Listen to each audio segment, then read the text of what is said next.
Tonight, we will go on a journey to uncover the wisdom of Zen Buddhism through gentle stories and simple teachings. These aren't complex philosophies or difficult ideas to grasp, but simple truths about discovering the peace that has never left. Before we begin, feel free to share what time it is and where you're listening from. The teachings we'll explore tonight have been passed down through generations of Zen masters, not as rules to follow or goals to achieve, but as invitations to see clearly what's already here. Each story, each insight is like a gentle finger pointing at the moon. Not the moon itself, but a direction to look. Zen Buddhism reminds us that peace isn't something we must search for in distant places or future moments. It's available right here, right now, in this very breath. The relaxation you're seeking isn't far away. It's as close as your willingness to stop fighting with this moment and simply be present to it. Everything you need for deep rest is already here. These teachings will simply help you recognize what's been present all along. Relax. Take a slow, deep breath. And let's begin our journey together. One of the most helpful discoveries in Zen Buddhism is understanding what the mind actually is. We often think of our mind as something we should control, something that should behave in certain ways. But Zen teaching suggests something different. The mind is more like the sky than like a machine we operate. The sky doesn't try to control the weather that moves through it. Clouds come and go. Rain falls. Sunshine breaks through. Storms pass. The sky simply allows all of this to happen without resistance. And underneath all the changing weather, the sky itself remains clear and spacious. Your mind works the same way. Thoughts come and go like clouds. Emotions rise and fall like weather patterns. Sensations appear and disappear like passing rain. And beneath all this movement, awareness itself remains unchanged. This understanding brings a particular kind of peace. When we stop trying to control our mental weather and instead learn to rest in the sky of awareness, something relaxes. In a monastery near the sea, there lived a monk named Dayu who was known for his constant frustration with his own mind. During meditation, he would become angry at his wandering thoughts. During work periods, he would berate himself for getting distracted. He treated his mind like an unruly student that needed harsh discipline. "My mind is my enemy," he would tell other monks. "It never stays where I put it. It wanders constantly. I try to make it still, but it refuses to cooperate." One day, the monastery's teacher, Master Genzo, invited Dayu to sit with him on the cliff overlooking the ocean. They sat in silence for a long time, watching the waves roll in and out. "What do you see?" Genzo finally asked. "I see the ocean," Dayu replied. "Is the ocean trying to control the waves?" Dayu paused. "No. The waves just happen. They're part of what the ocean does." "And does the ocean become angry when waves appear instead of staying flat?" "No, that would be silly. Waves are the nature of the ocean." Genzo nodded. "Your mind is the same. Thoughts are what mind does, the way waves are what ocean does. Fighting against thoughts is like the ocean fighting against waves." "But surely I should be able to control my mind," Dayu protested. "Otherwise, what's the point of meditation?" "Meditation isn't about controlling thoughts," Genzo said. "It's about recognizing the awareness that watches thoughts come and go. This awareness is like the deep, still water beneath the surface.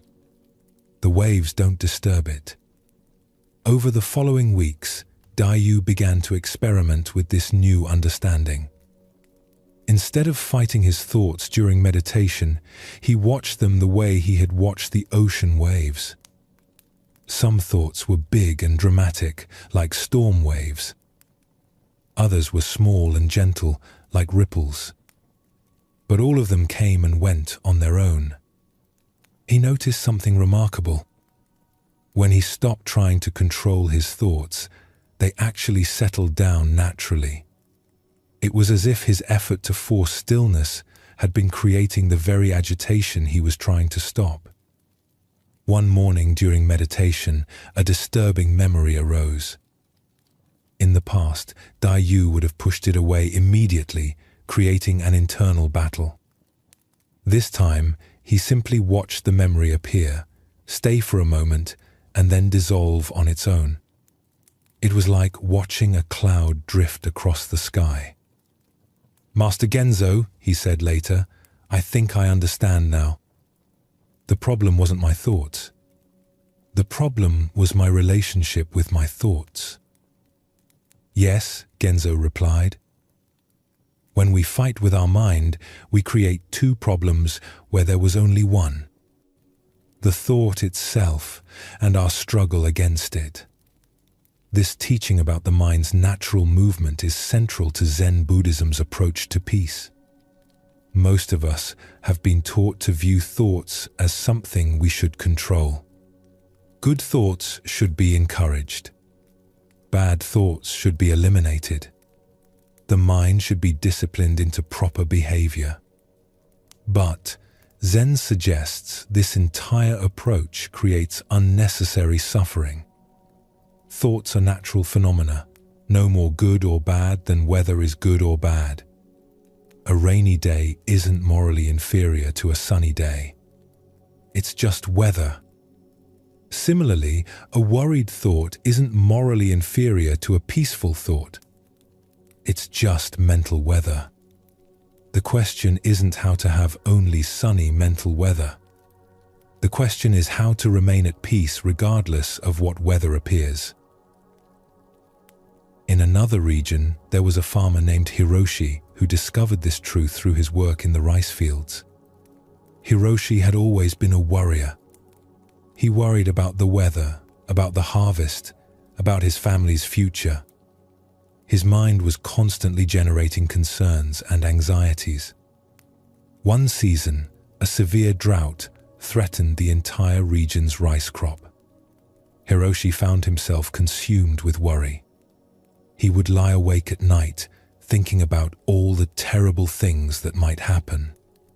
He would walk through his fields imagining disaster. An old monk named Teshu lived in a small temple at the edge of Hiroshi's village. One day, he came to visit the worried farmer. "Your rice is dying from lack of water," Teshu observed, looking at the dry fields. "Yes," Hiroshi said miserably, "and there's nothing I can do about it. I can't make it rain." "No, you can't make it rain," Teshu agreed. "But tell me, does your worry about the drought help your rice grow?" "No, of course not." "Does your worry bring rain?" "No." "Does your worry make you feel better?" "No, it makes me feel terrible." "So your worry accomplishes nothing except making you suffer?" Hiroshi had to admit this was true. His constant worrying wasn't helping the situation at all. It was just adding mental suffering to an already difficult circumstance. "Your worry is like the drought," Teshu said. "Both are conditions that have arisen. You can't control the weather, and you can't completely control the arising of worried thoughts. But you can choose whether to water those thoughts with your attention." "I don't understand." "The thoughts just come." "Yes, thoughts come on their own. But notice what happens after they arrive. Do you just observe the worried thought, or do you pick it up and carry it around all day? Do you feed it with more thoughts, build stories around it, imagine terrible futures? Hiroshi realized that his worry wasn't just a single thought. It was a whole pattern of thinking he was actively maintaining. A worried thought would appear, and then he would elaborate on it, imagine worst-case scenarios, rehearse conversations about disaster. He was taking a simple thought and building an entire suffering structure around it. So what should I do when worried thoughts come? Hiroshi asked. Watch them the way you watch clouds, Teshu replied. A cloud appears in the sky. You notice it. You don't try to push it away or hold on to it. You just let it pass.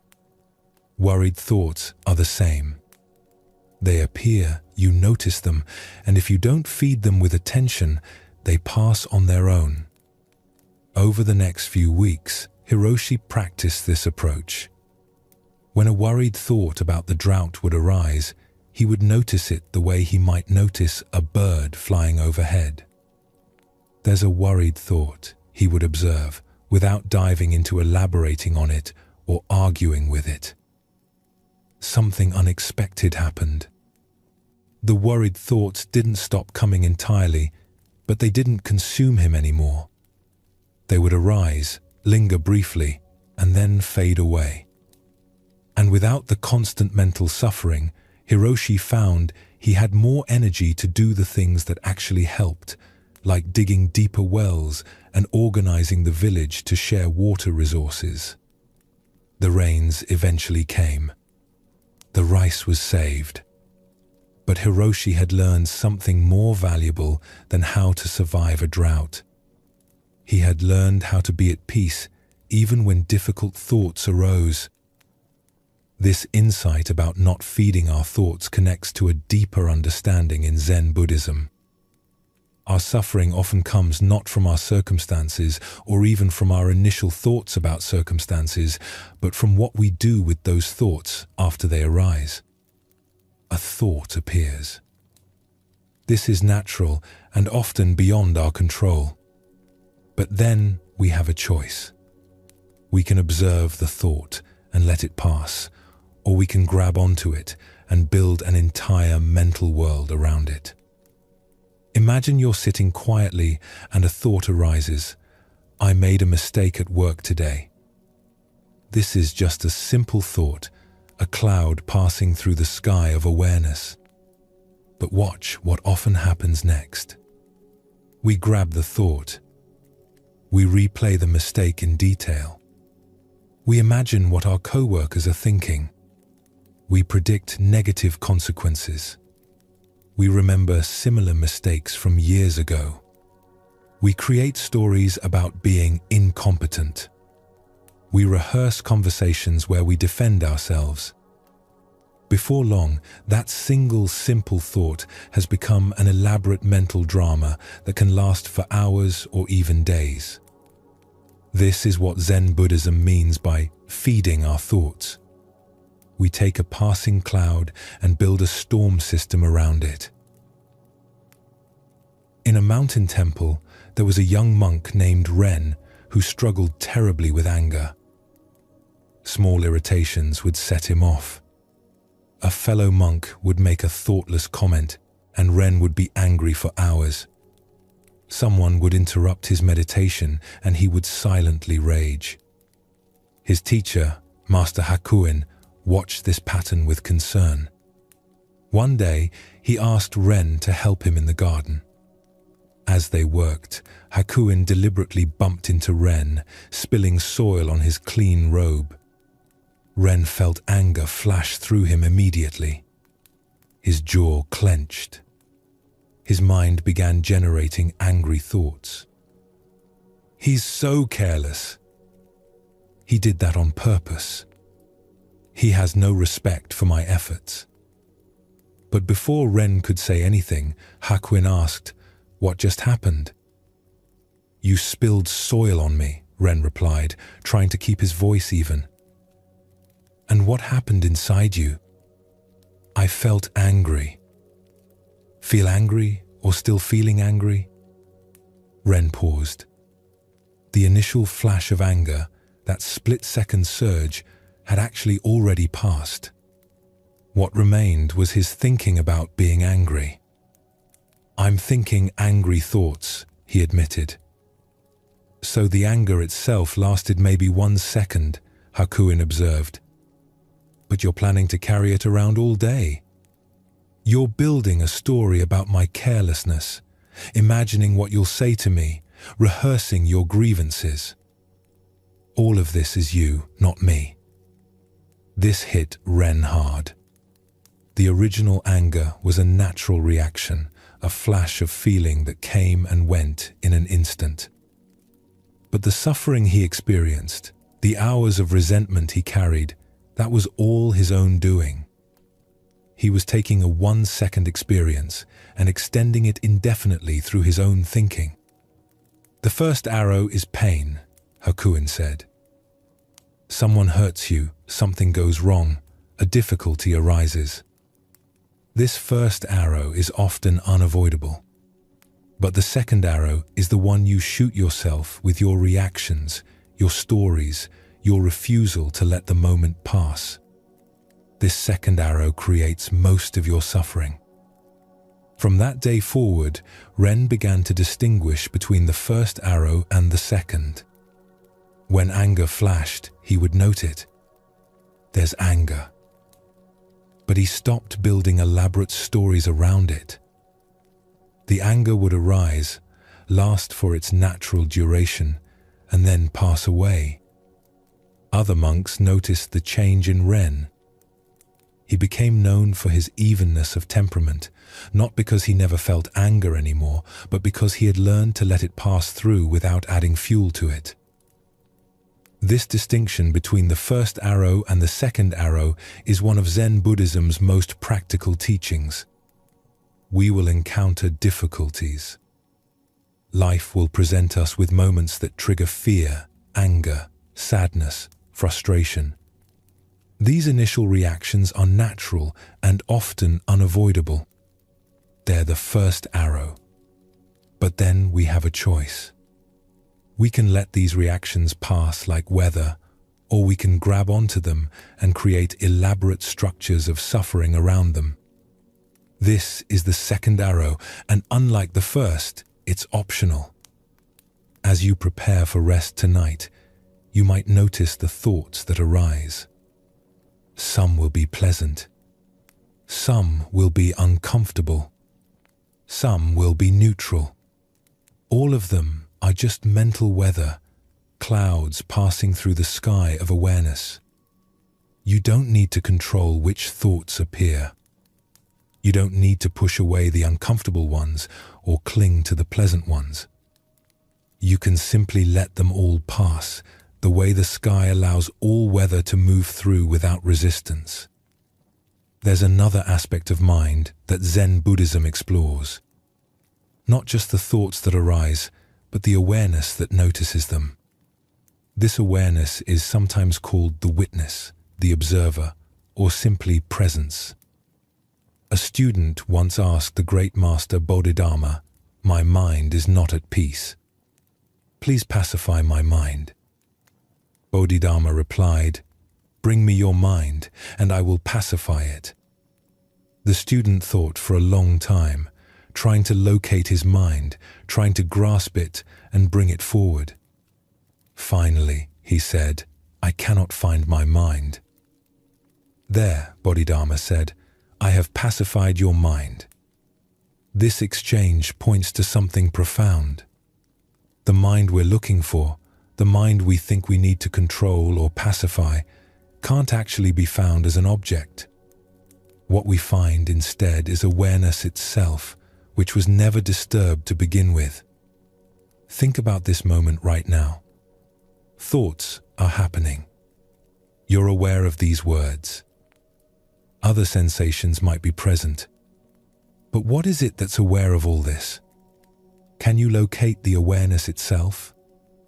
You can't find it as a thing, but you can't deny it's here. This awareness is what Zen Buddhism points to as our fundamental nature. It's not disturbed by thoughts any more than the sky is disturbed by clouds. It simply allows everything to appear and disappear within it. In a quiet monastery, a nun named Aiko spent years trying to achieve perfect mental stillness. She would sit for hours, fighting against every thought that arose, trying to create a completely blank mind. She believed that enlightenment meant having no thoughts at all. Her teacher, an old woman named Shundo, watched this struggle with patient understanding.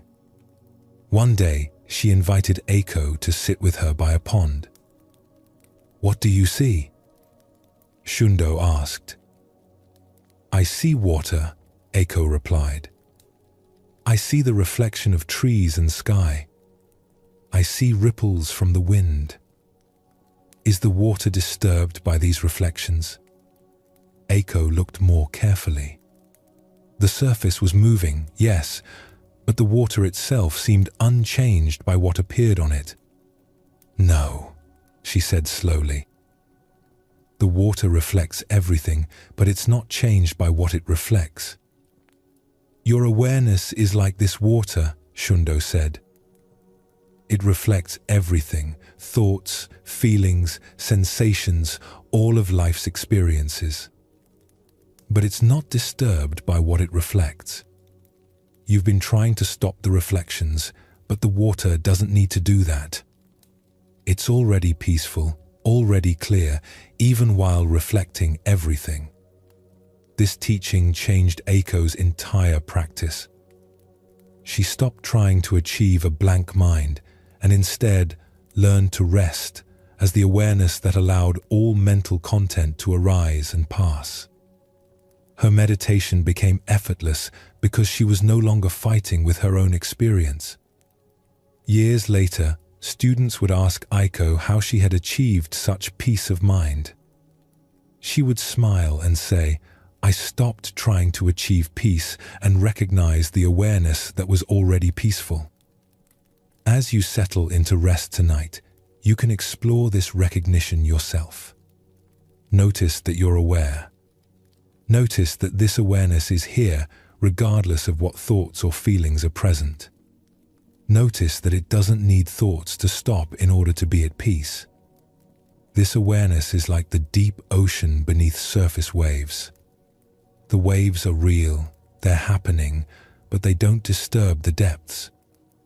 Similarly, your thoughts are real, they're happening, but they don't disturb the fundamental awareness that watches them.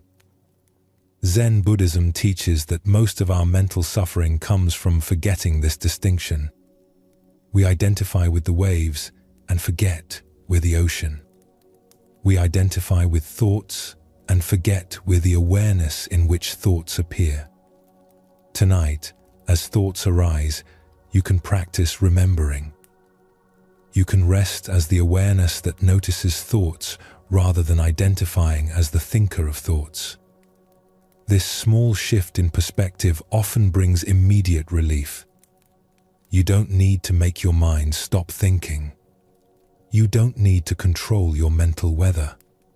You just need to recognize the space in which all weather appears, the awareness that remains untouched by whatever passes through it. This space, this awareness, is already peaceful. It was peaceful before tonight, and it will be peaceful tomorrow. It doesn't depend on circumstances being right or thoughts being under control. It's your fundamental nature, always here, always available, always ready to welcome you home. One of the most profound teachings in Zen Buddhism is also one of the simplest. We are not who we think we are. The identity we carry, the story we tell about ourselves, the image we protect and polish, these things are real, but they are not the deepest truth of what we are. This understanding brings a particular kind of freedom. When we realize that our essential nature exists before and beneath all the labels we've collected, something in us can finally rest. Think about how much energy goes into being yourself each day. You wake up and immediately resume being the person you were yesterday. You maintain certain qualities, live up to certain expectations, protect certain aspects of your reputation. It's exhausting work that we rarely notice because we've been doing it for so long. Zen Buddhism invites us to discover what remains when this effort stops. Not to abandon our responsibilities or relationships, but to find the awareness that exists before we pick up the burden of being someone particular. In the mountains of ancient Japan, there lived a Zen monk named Taizen who had developed a peculiar reputation. People said he was either the wisest man in the region or completely mad. The confusion arose from a simple fact. Taizen could never remember his own name. When travelers would stop at his small temple seeking guidance, they would ask, "What is your name, master?" His answer changed every time. "I am called Hiroshi," he might say one day. The next week, to a different visitor, "My name is Kenzo." Sometimes he would pause, looking genuinely puzzled, and reply, "I'm not sure today. What would you like to call me?" One autumn, a scholar named Akira traveled from the capital specifically to meet this strange monk. Akira had spent his entire life building a reputation. He had written books, earned titles, collected acknowledgements from other scholars. His identity was carefully constructed and fiercely protected. When Akira arrived at the temple, he found Taizen sweeping leaves from the stone path. The monk looked up with a gentle smile. "Greetings," Akira said formally. "I am Akira of Kyoto, scholar of Buddhist texts, student of Master Dogen, author of 3 volumes on the sutras. I have come to speak with the monk Taizen." The monk leaned on his broom and nodded. "Welcome. I'm happy to speak with you." "So you are Taizen?" Akira asked.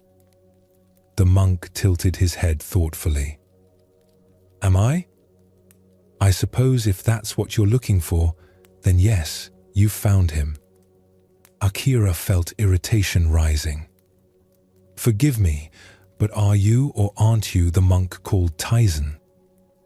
"This morning when I woke, I didn't have a name at all," the monk replied. "Then the baker came by and called me Taizen, so I answered to that. Yesterday, the children from the village called me Old Tree because I was standing so still. I answered to that too. They sat together on the temple steps." Akira explained his confusion. "I don't understand how you can be so careless about your identity. I've spent years building my reputation. My name means something. When people hear it, they know my accomplishments." Taizen was quiet for a moment, watching leaves drift across the courtyard. "Tell me," he said, "when you were a baby, before you learned your name, were you less yourself?" "That's different. I didn't know anything then." "And when you're deep in sleep, dreaming, do you introduce yourself to the people in your dreams?" Akira had to admit he didn't. In dreams, he simply existed without needing to establish identity. "The name Akira is useful," Taizen continued. "It helps people find you, address you. But it's not who you are. It's just a sound that points toward you. Notice how tightly you're holding on to the idea of being Akira the scholar. Notice how much energy that takes." The monk stood and returned to his sweeping. "I forget my name not because I'm careless, but because I'm not carrying it everywhere I go. When someone needs a name to call me, one appears. When they don't, I'm simply here, sweeping, breathing, being." Akira spent 3 days at the temple. On the first day, when other visitors came, he introduced himself fully each time with his titles and credentials. On the second day, he found himself shortening it to just his name. On the third day, when a child asked who he was, he paused and realized he didn't know how to answer. Without his accomplishments and reputation, who was he? That evening, sitting with Tyson in silence, Akira began to sense something beneath all his accumulated identity. A simple awareness. A presence that had been there before he learned language, before he achieved anything, before he became someone. "I think I understand," Akira said quietly. "I've been so busy being Akira the scholar that I forgot about the awareness that was here before Akira existed." Tyson smiled. "And that awareness doesn't need credentials or reputation. It doesn't need to be protected or maintained. It simply is." When Akira returned to the capital, people noticed a change in him. He still wrote and taught, but there was a lightness about him that hadn't been there before.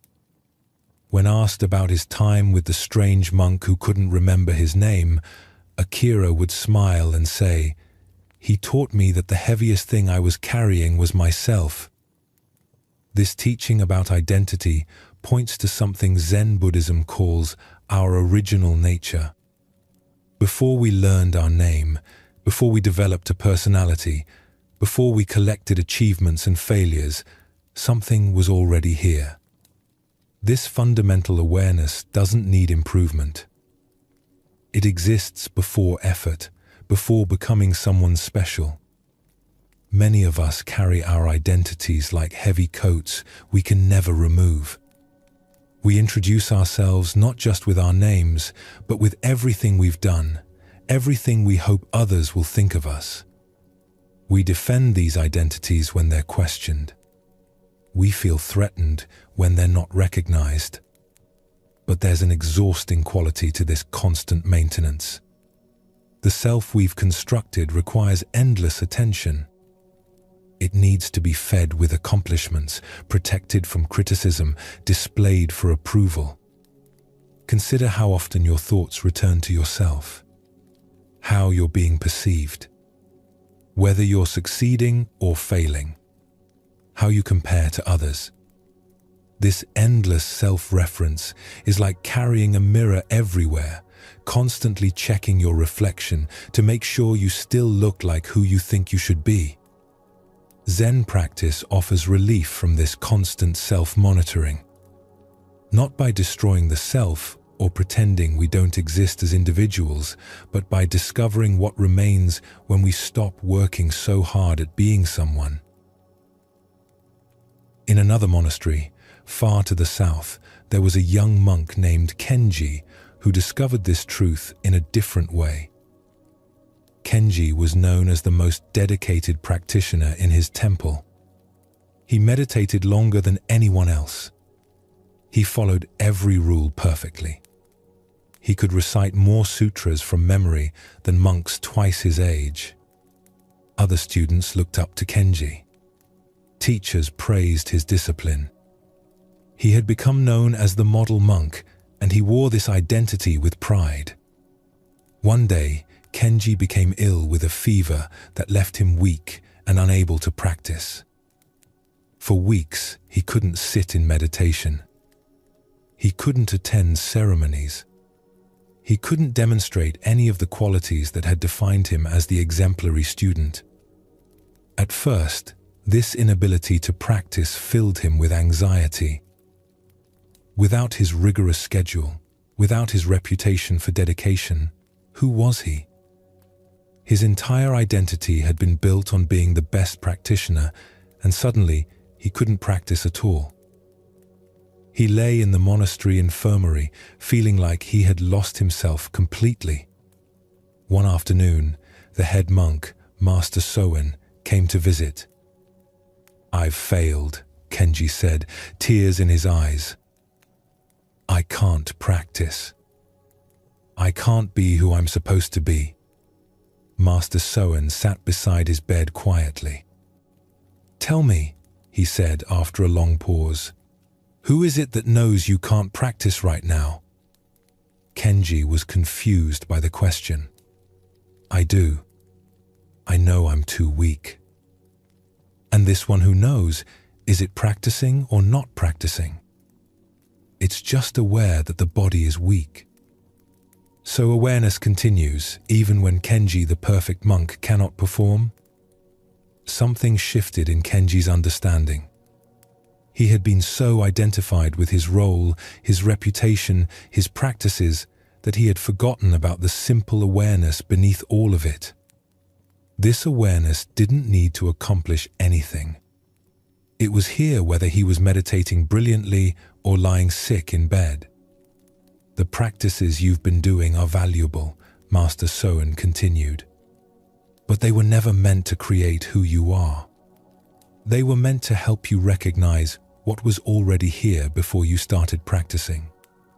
As Kenji recovered over the following weeks, his entire approach to Zen practice transformed. He still meditated and followed the temple routines, but he was no longer building an identity around them. He had discovered something that didn't need achievement to exist. Years later, when Kenji became a teacher, students were often surprised by his gentleness with those who struggled. Unlike many teachers who pushed their students toward greater effort and discipline, Kenji seemed to understand that trying too hard could become its own obstacle. "I learned something important when I was too sick to practice," he would tell them. "I learned that what we're looking for doesn't depend on our ability to perform. The harder we try to become enlightened, the more we reinforce the belief that we're not already complete." This insight about identity has a particular relevance as we prepare for rest. Many of us bring our identities to bed with us. We lie down still being the successful professional or the struggling artist or the devoted parent or whatever role defines us during the day. These roles are real. They matter. They shape how we move through the world. But they're not the deepest truth of what we are. There's another aspect to this teaching about self that Zen Buddhism explores. Not only do we construct identities around who we are, we also accumulate possessions, accomplishments, and experiences that we treat as extensions of ourselves. A wealthy merchant named Tanaka once visited a Zen master named Ryokan, who lived in a small hut on the edge of a forest. Tanaka had heard of Ryokan's wisdom and hoped to receive teaching, but when he arrived, he was shocked by the master's poverty. The hut contained almost nothing. A sleeping mat, one robe hanging on a peg, a single bowl, a few books. That was all. No furniture, no decorations, no possessions of any kind. Tanaka couldn't hide his surprise. "Master Ryokan," he said, "forgive me for speaking directly, but where are your things? Don't you own anything?" Ryokan smiled. "I have everything I need. I have this hut that keeps rain off my head. I have this bowl that holds my food. I have these eyes that see the mountains. What more should I want? But surely you want comfort, security, beautiful things to enjoy." "I enjoy many beautiful things," Ryokan replied. "This morning I enjoyed the sunrise. This afternoon I enjoyed the sound of wind in the bamboo. Tonight I will enjoy the stars. I don't need to own any of these things to receive their gifts." Tanaka sat down, feeling suddenly heavy despite the spacious emptiness of the hut. He thought about his own home, filled with expensive furniture, rare artworks, collections of objects he had accumulated over the years. He had always felt proud of his possessions, but now he wondered if they had been possessing him instead. How do you live with so little? Tanaka asked. How do you live with so much? Ryokan countered gently. Tell me, when you acquire something new, do you feel satisfied for long? Tanaka had to admit he didn't. The pleasure of a new acquisition would fade within days or weeks, and then he would begin wanting something else. And when you think about all the things you own, do you feel light or heavy? Heavy, Tanaka admitted. I worry about protecting them, maintaining them, whether they might be stolen or damaged. So your possessions, which you thought would bring you happiness, have instead brought you worry and burden. Ryokan poured tea into his single bowl and offered it to Tanaka. I'm not saying you should give away everything you own, but notice the difference between having things and being owned by them. Notice how much of your identity is wrapped up in what you possess. They sat in silence for a while, drinking tea from the same bowl. Tanaka looked around the empty hut and felt something unexpected. Instead of the poverty he had initially perceived, he now sensed a kind of richness. The space felt open, uncluttered, peaceful. When you have little, Ryokan said, you appreciate what you have more deeply. This bowl is precious to me because it's the only one I own. I wash it carefully. I'm grateful for its service. If I had 100 bowls, would any of them receive such attention? Tanaka thought about his own possessions, how many things he owned that he barely noticed, took for granted, or had forgotten about entirely. The weight you feel, Ryokan continued, is not just the physical burden of managing possessions. It's the mental burden of identifying with them. When you believe that having more makes you more, you can never have enough. But when you recognize what you are beneath all accumulation, you discover a fullness that possessions can never provide. This teaching about non-accumulation connects directly to the earlier insight about identity.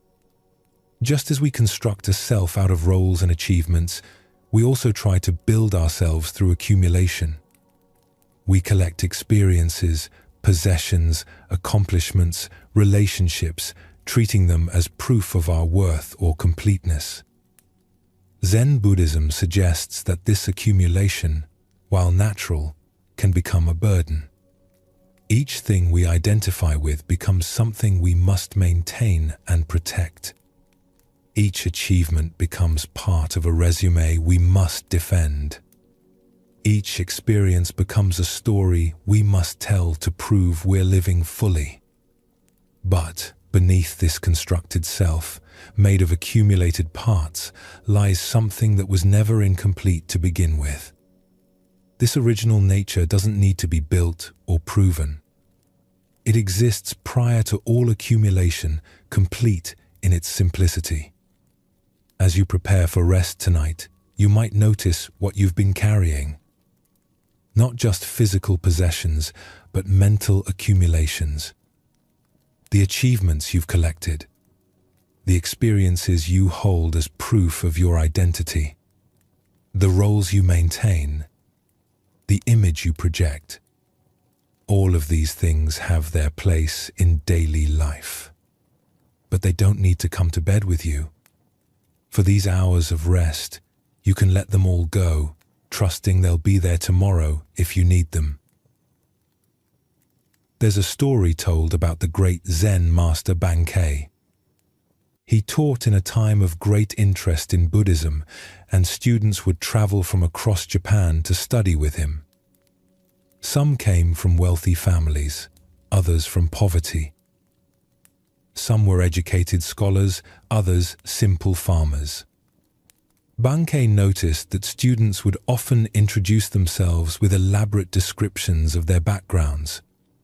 They wanted him to know who they were, to understand their particular circumstances and challenges. One day, he changed how he greeted new students.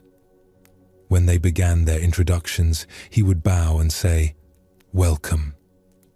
But before you tell me who you've become, show me who you were before your parents were born. This puzzling instruction stopped people in their tracks. Before their parents were born? That was impossible. They didn't exist then. Exactly. Bankei was pointing to something that exists before personal history, before family background, before all the circumstances that shape our individual stories. The you that exists before your story, Bankei would explain, is what I'm interested in teaching. The you that has become someone specific, well, that one already has plenty of teachers and opinions and advice. But the you that exists before all that, that one is often forgotten. Students who grasped this teaching discovered a profound freedom. They could still honor their personal histories and circumstances, but they were no longer imprisoned by them.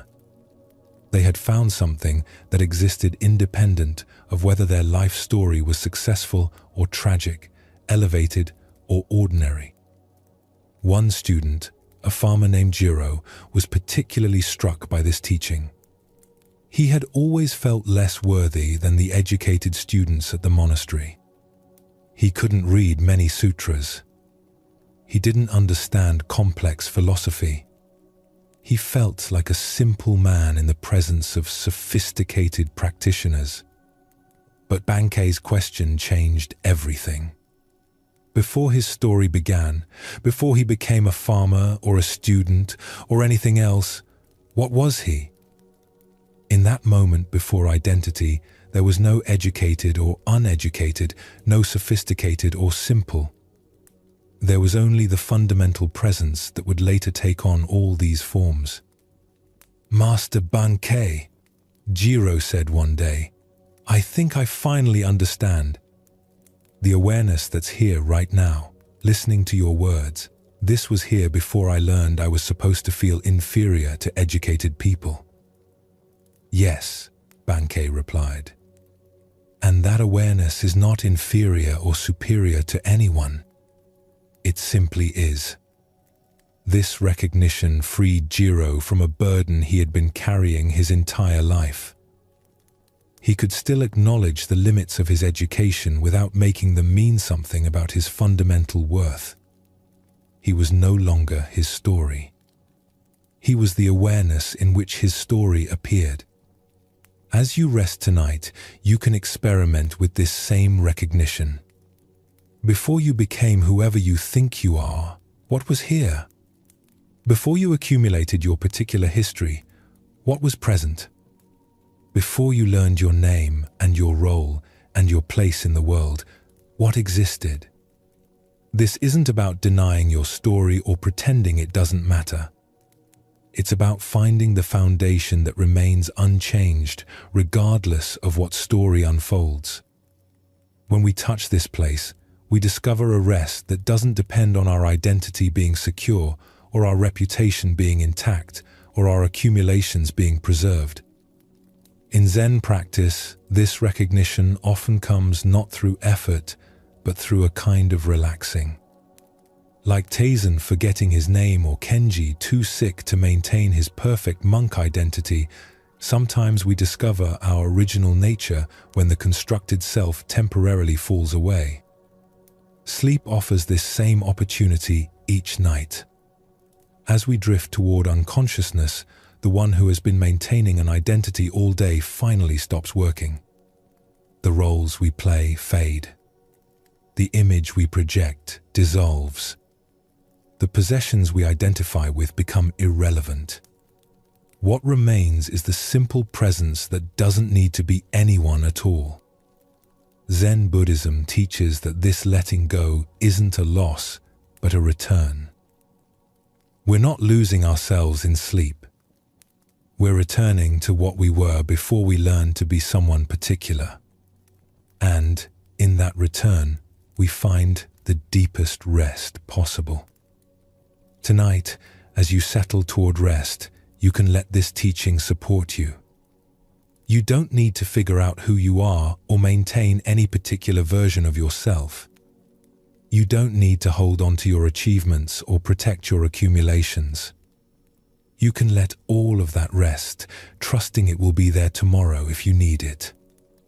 For now, you can be what you were before you learned your name, before you became someone, before identity required maintenance, before accumulation seemed necessary. Just this breath, just this moment, just awareness itself, requiring nothing, owning nothing, becoming no one, simply here. Zen Buddhism has a surprising relationship with difficulty. Rather than viewing challenges as obstacles to overcome or problems to avoid, Zen teaching suggests that difficulty often becomes our greatest teacher.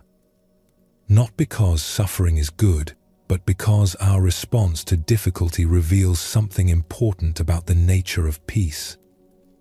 Most of us believe that peace comes from having everything go smoothly. We think we'll finally relax when all our problems are solved, when circumstances align perfectly, when life stops presenting challenges.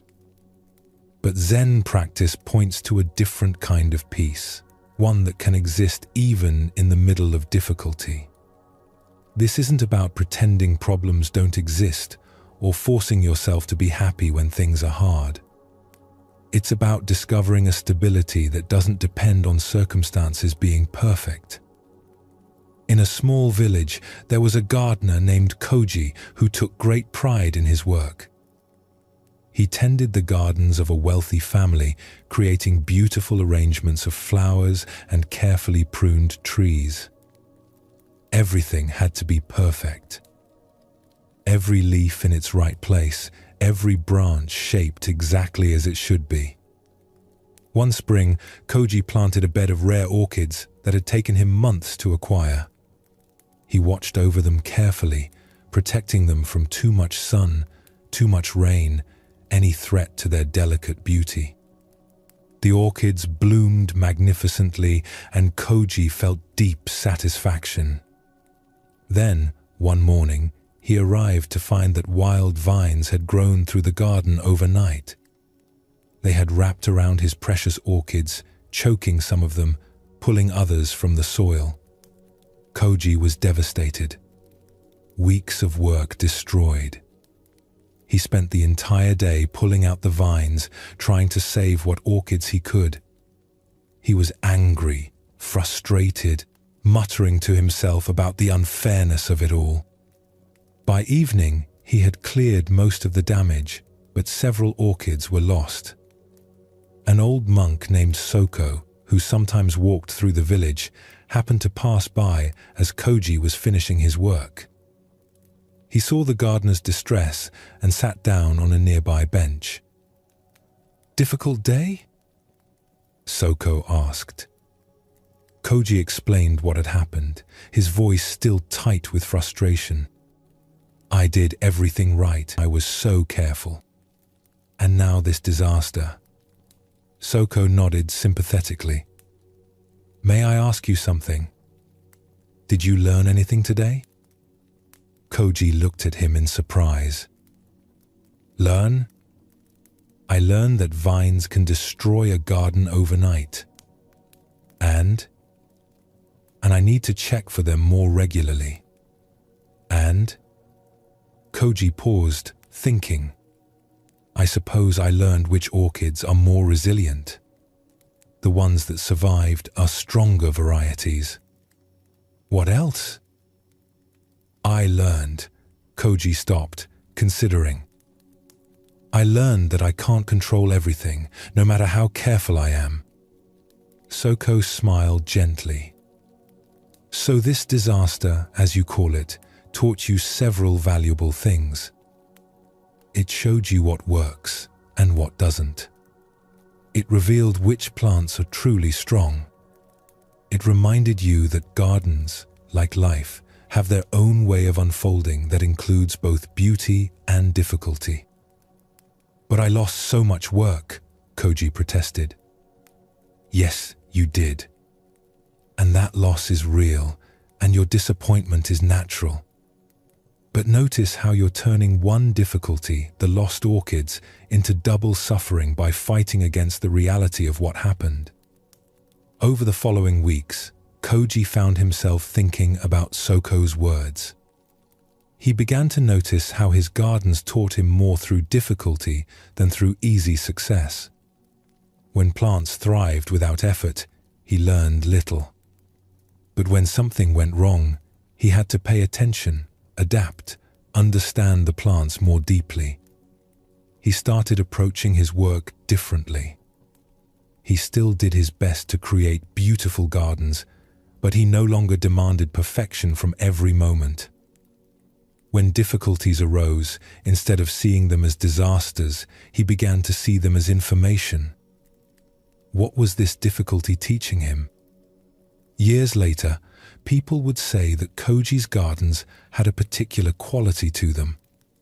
They were beautiful, yes, but they also had a natural, unforced feeling. When asked about his secret, Koji would smile and say, "I learned to garden with reality instead of against it." This teaching about learning from difficulty is central to Zen Buddhism's practical wisdom. We tend to divide our experiences into two categories, the ones we want and the ones we don't want. We spend enormous energy trying to have only positive experiences and avoid negative ones. But Zen suggests that this division itself creates suffering.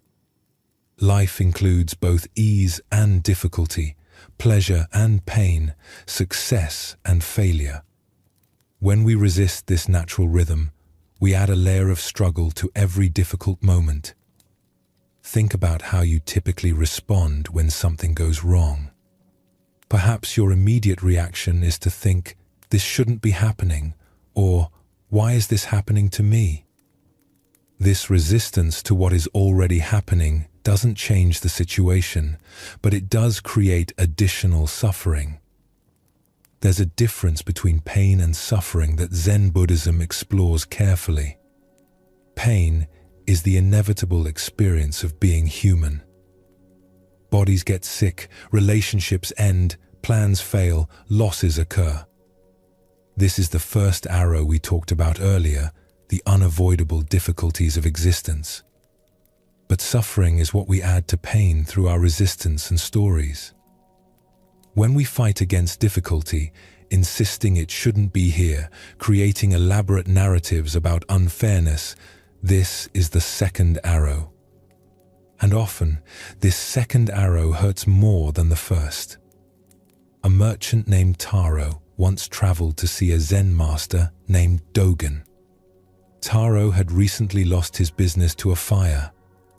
Everything he had built over 20 years was gone. He was consumed with bitterness and anger. "Master Dogen," he said, "I did everything right. I worked hard, I was honest, I took care of my employees. And now I've lost everything. How can this be fair?" Dogen listened quietly. When Taro finished, the master said, "You're carrying two burdens. The loss itself, which is heavy enough, and your belief that it shouldn't have happened, which makes it unbearable. But it shouldn't have happened. I didn't deserve this." "The fire doesn't care about deserve," Dogen replied gently. "It burns what it burns. The question isn't whether it should have happened, it already did happen. The question is whether you'll carry the burden of insisting reality should be different. So I'm just supposed to accept losing everything? Accept that it happened, yes. That's different from liking it or approving of it. Acceptance means acknowledging what is, not pretending to be happy about it." Taro sat with this for a while. "But if I accept it, doesn't that mean I'm giving up? Shouldn't I fight to rebuild?" "You can rebuild from a place of acceptance or from a place of resistance," Dogen explained. "When you resist what happened, you waste energy fighting with the past. When you accept what happened, all your energy becomes available for responding to the present. Over the months that followed, Taro experimented with this teaching. Instead of spending his mental energy on, "This shouldn't have happened," he began to ask, "Given that this happened, what now?" Instead of rage at the unfairness, he felt sadness for his loss, which was painful but somehow cleaner, less consuming. He found that from this place of acceptance, he could actually think more clearly about rebuilding. His decisions were no longer driven by anger or the need to prove something. He could respond to his actual circumstances rather than fighting with reality. Within 2 years, Taro had built a new business. But more importantly, he had discovered a different relationship with difficulty. He no longer divided life into what should and shouldn't happen. He simply met what came with as much wisdom and skill as he could manage. This teaching about acceptance connects to another core insight of Zen Buddhism: impermanence. Everything changes. Nothing stays the same. What we build will eventually fall apart. What we love will eventually be lost. This isn't pessimism, but simple observation of how things are. Most of us know this intellectually, but we don't really believe it. We act as if the good things will last forever and the difficult things will never end. Both beliefs cause suffering. In a monastery, there was a young monk named Ichiro who had a beautiful ceramic bowl. It had been a gift from his teacher, and he treasured it deeply. He used it for his meals, washed it carefully, kept it safe. One day, while walking through the monastery with the bowl, Ichiro tripped. The bowl flew from his hands and shattered on the stone floor. Ichiro stood there, devastated, staring at the pieces. His teacher, Master Ikkyu, happened to see this happen. He walked over and stood beside Ichiro, looking at the broken bowl. "I'm so sorry," Ichiro said, tears in his eyes. "The bowl you gave me, I've destroyed it." "I destroyed it," Ikkyu replied calmly. "No, Master, I dropped it." "Before that, I destroyed it when I gave it to you." Ichiro looked confused. "I don't understand." "From the moment I placed this bowl in your hands," Ikkyu explained, "it began its journey toward breaking. Not today, perhaps, but someday. Every bowl breaks eventually. Everybody dies. Every relationship ends. Everything made comes unmade. I destroyed the bowl by creating the conditions for you to become attached to something that was always temporary. So I shouldn't have cared about it?" "No," Ikkyu said gently. "Care deeply. Love completely. But know that everything you love is already on its way to changing form.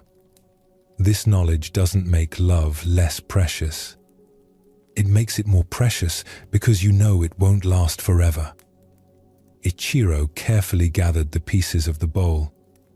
That evening, he placed them in his room as a reminder, not as a punishment, but as a teaching. These broken pieces spoke more clearly than the perfect bowl ever had about the nature of existence. Years later, when Ichiro became a teacher himself, he still kept those pieces. Students would ask about them, and he would tell the story. "This broken bowl teaches me something every day," he would say. "It reminds me to appreciate what I have while I have it, and to release it gracefully when it goes." This teaching about impermanence isn't meant to make us sad or prevent us from loving things. It's meant to free us from the suffering that comes from expecting permanence in an impermanent world. When we understand that everything changes, we can hold things more lightly. we can enjoy the beautiful bowl without needing it to last forever. We can love people fully while knowing that all relationships eventually end, whether through death or change. We can pursue goals knowing that achievement isn't a permanent state. This acceptance of impermanence actually allows us to be more present. When we're not constantly worried about things changing or trying to freeze moments in time, we can actually experience those moments more fully. A farmer named Yasuko once asked a visiting monk, "How can I enjoy my life when I know everything will be taken from me eventually? My health will fail, my loved ones will die, even the land I farm will someday belong to someone else." The monk smiled. "How can you not enjoy your life when you know everything is temporary? Right now, this moment, you have your health. You have your loved ones. You have this land. These gifts are more precious precisely because they won't last forever. But the thought of losing them makes me anxious." "You're already losing them," the monk replied. "This moment is passing even as we speak. Your children are growing older. Your body is changing. The season is turning. Loss isn't something that will happen in the future. It's happening now, constantly, as everything flows and changes." That sounds even more frightening. Only if you fight against it. But watch a river. Does it grieve each moment of water that flows past? Does it try to hold on to any particular wave? It simply flows, and in that flowing, it's fully alive. Yasuko thought about this often as she worked in her fields. She began to notice how each season brought its own gifts and then moved on. Spring blossoms fell to make way for summer fruit. Summer's abundance faded into autumn's harvest. Autumn's colors dropped away for winter's rest. And each stage was perfect in its way, not in spite of its impermanence, but because of it. She learned to appreciate her life the way she appreciated the seasons, fully engaging with each moment while knowing it would pass. This didn't make her sad. It made her present. As you prepare for rest tonight, you might notice what you've been trying to hold on to. Perhaps you're clinging to how things used to be or trying to prevent inevitable changes. Perhaps you're fighting against the natural flow of life, wanting things to stay the same. Zen Buddhism invites us to practice a different relationship with change. Not resignation or passivity, but an active engagement with life as it actually is, including its constant transformation. There's a particular application of these teachings to physical discomfort that can be helpful as we settle towards sleep. Many of us experience some physical discomfort as we lie down. Perhaps an ache, a tension, an uncomfortable sensation. Our typical response is to fight against this discomfort, to will it away, to tense up around it. But this resistance often makes the discomfort worse. A monk named Toyo suffered from chronic pain in his back. For years, it disturbed his meditation and prevented restful sleep. He tried every remedy he could find, but the pain persisted. One night, unable to sleep because of the pain, Toyo went to speak with the monastery's oldest monk, a man named Joshu. "The pain is unbearable," Toyo said. "I can't sit, I can't sleep, I can't find peace. How do I make it stop?" Joshu looked at him with kind eyes. "Stop trying to make it stop." "But it hurts." "Yes, it hurts. But you're creating two experiences. The pain itself and your fight against the pain. The fight is often worse than the pain."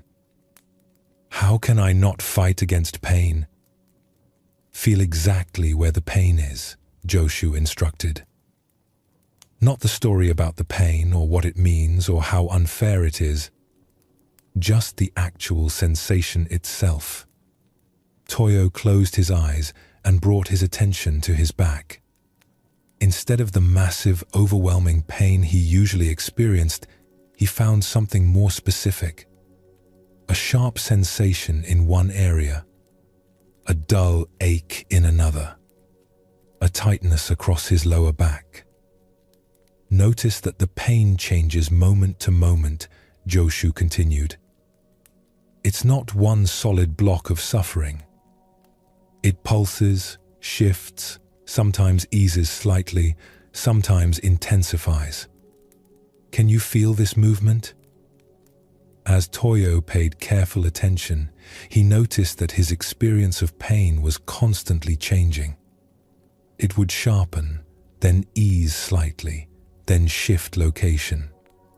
It wasn't the permanent, solid wall of suffering he had been believing it to be. Now notice the space around the pain, Joshu said. Your shoulders, are they in pain right now? No. Your hands? No. So even with pain in your back, most of your body is actually comfortable in this moment. This awareness helped Toyo realize he had been tensing his entire body in response to localized pain. He was making his whole self into a fight against one difficult area. Over time, Toyo learned to feel pain without adding the suffering of resistance to it. The pain didn't disappear, but his experience of it changed completely. He could rest, even while uncomfortable. He could find peace even while parts of his body hurt. This practice of being with difficulty without resistance is one of Zen Buddhism's most practical gifts. We can't always change our circumstances or eliminate discomfort, but we can change our relationship to what we're experiencing. When we stop fighting reality, even uncomfortable reality, something softens. The difficulty is still there, but we're no longer adding the extra layer of suffering that comes from insisting it shouldn't be. As you settle into rest tonight, you can practice this same gentleness with any discomfort that arises. Instead of tensing against it or trying to force it away, you might try simply being with it. Notice exactly where it is, how it feels, how it changes moment to moment. You might also notice the parts of your body that feel comfortable, the sensations that are neutral or pleasant. Often we focus so completely on what hurts that we miss the majority of our experience that's actually fine. This isn't about forcing yourself to like discomfort. It's about meeting whatever is present with acceptance rather than resistance.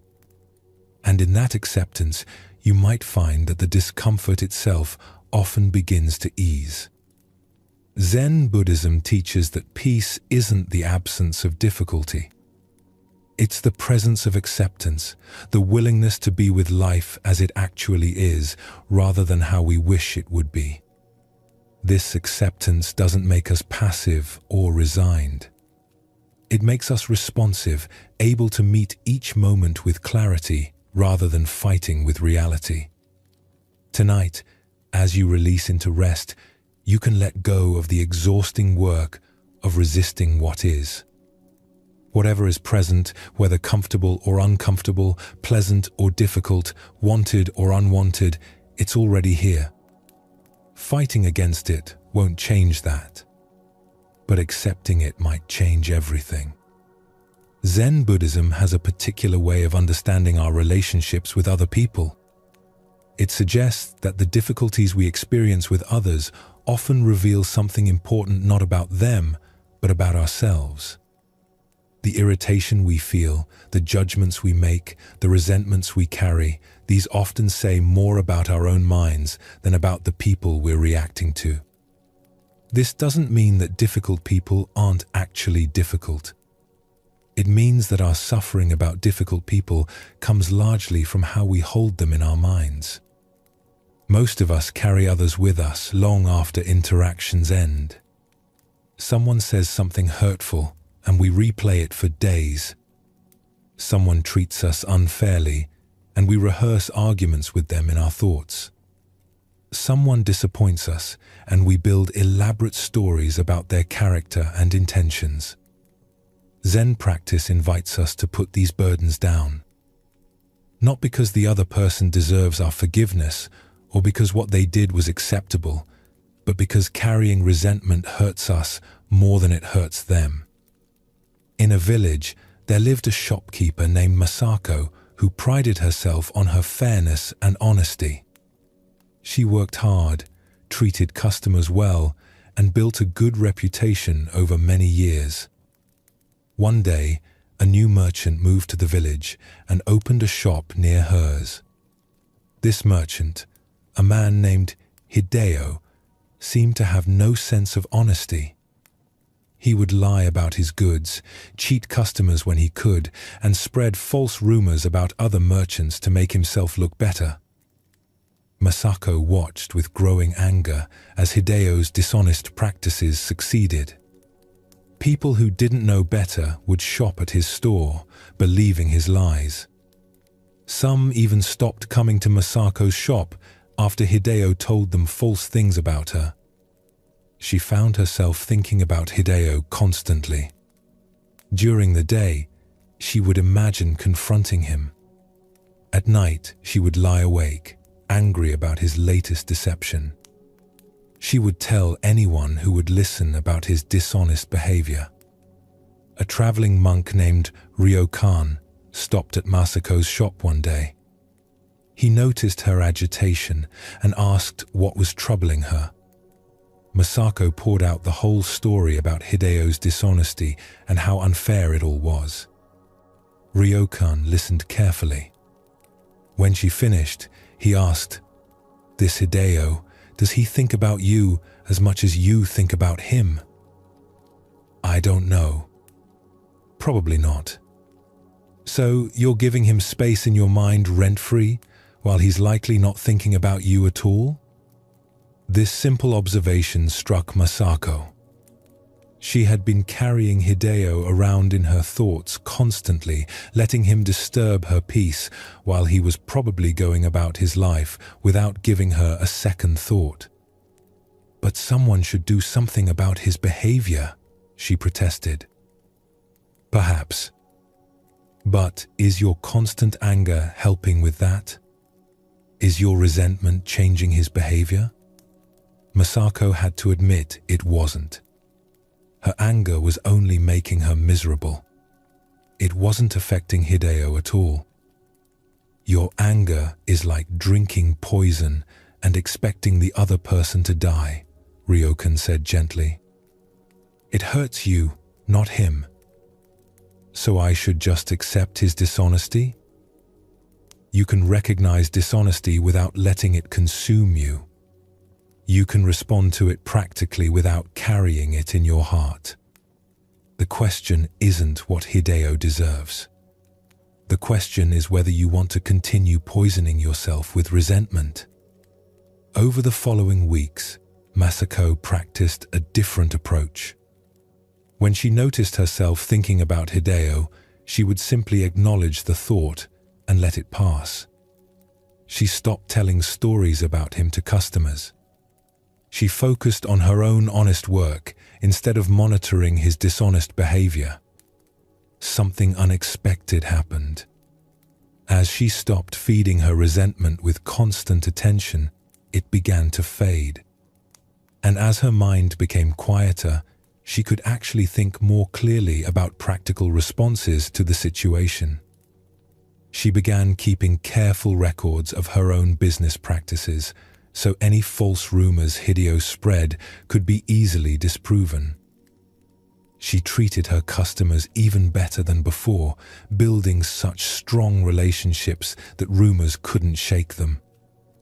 She let her work speak for itself instead of trying to expose Hideo's character.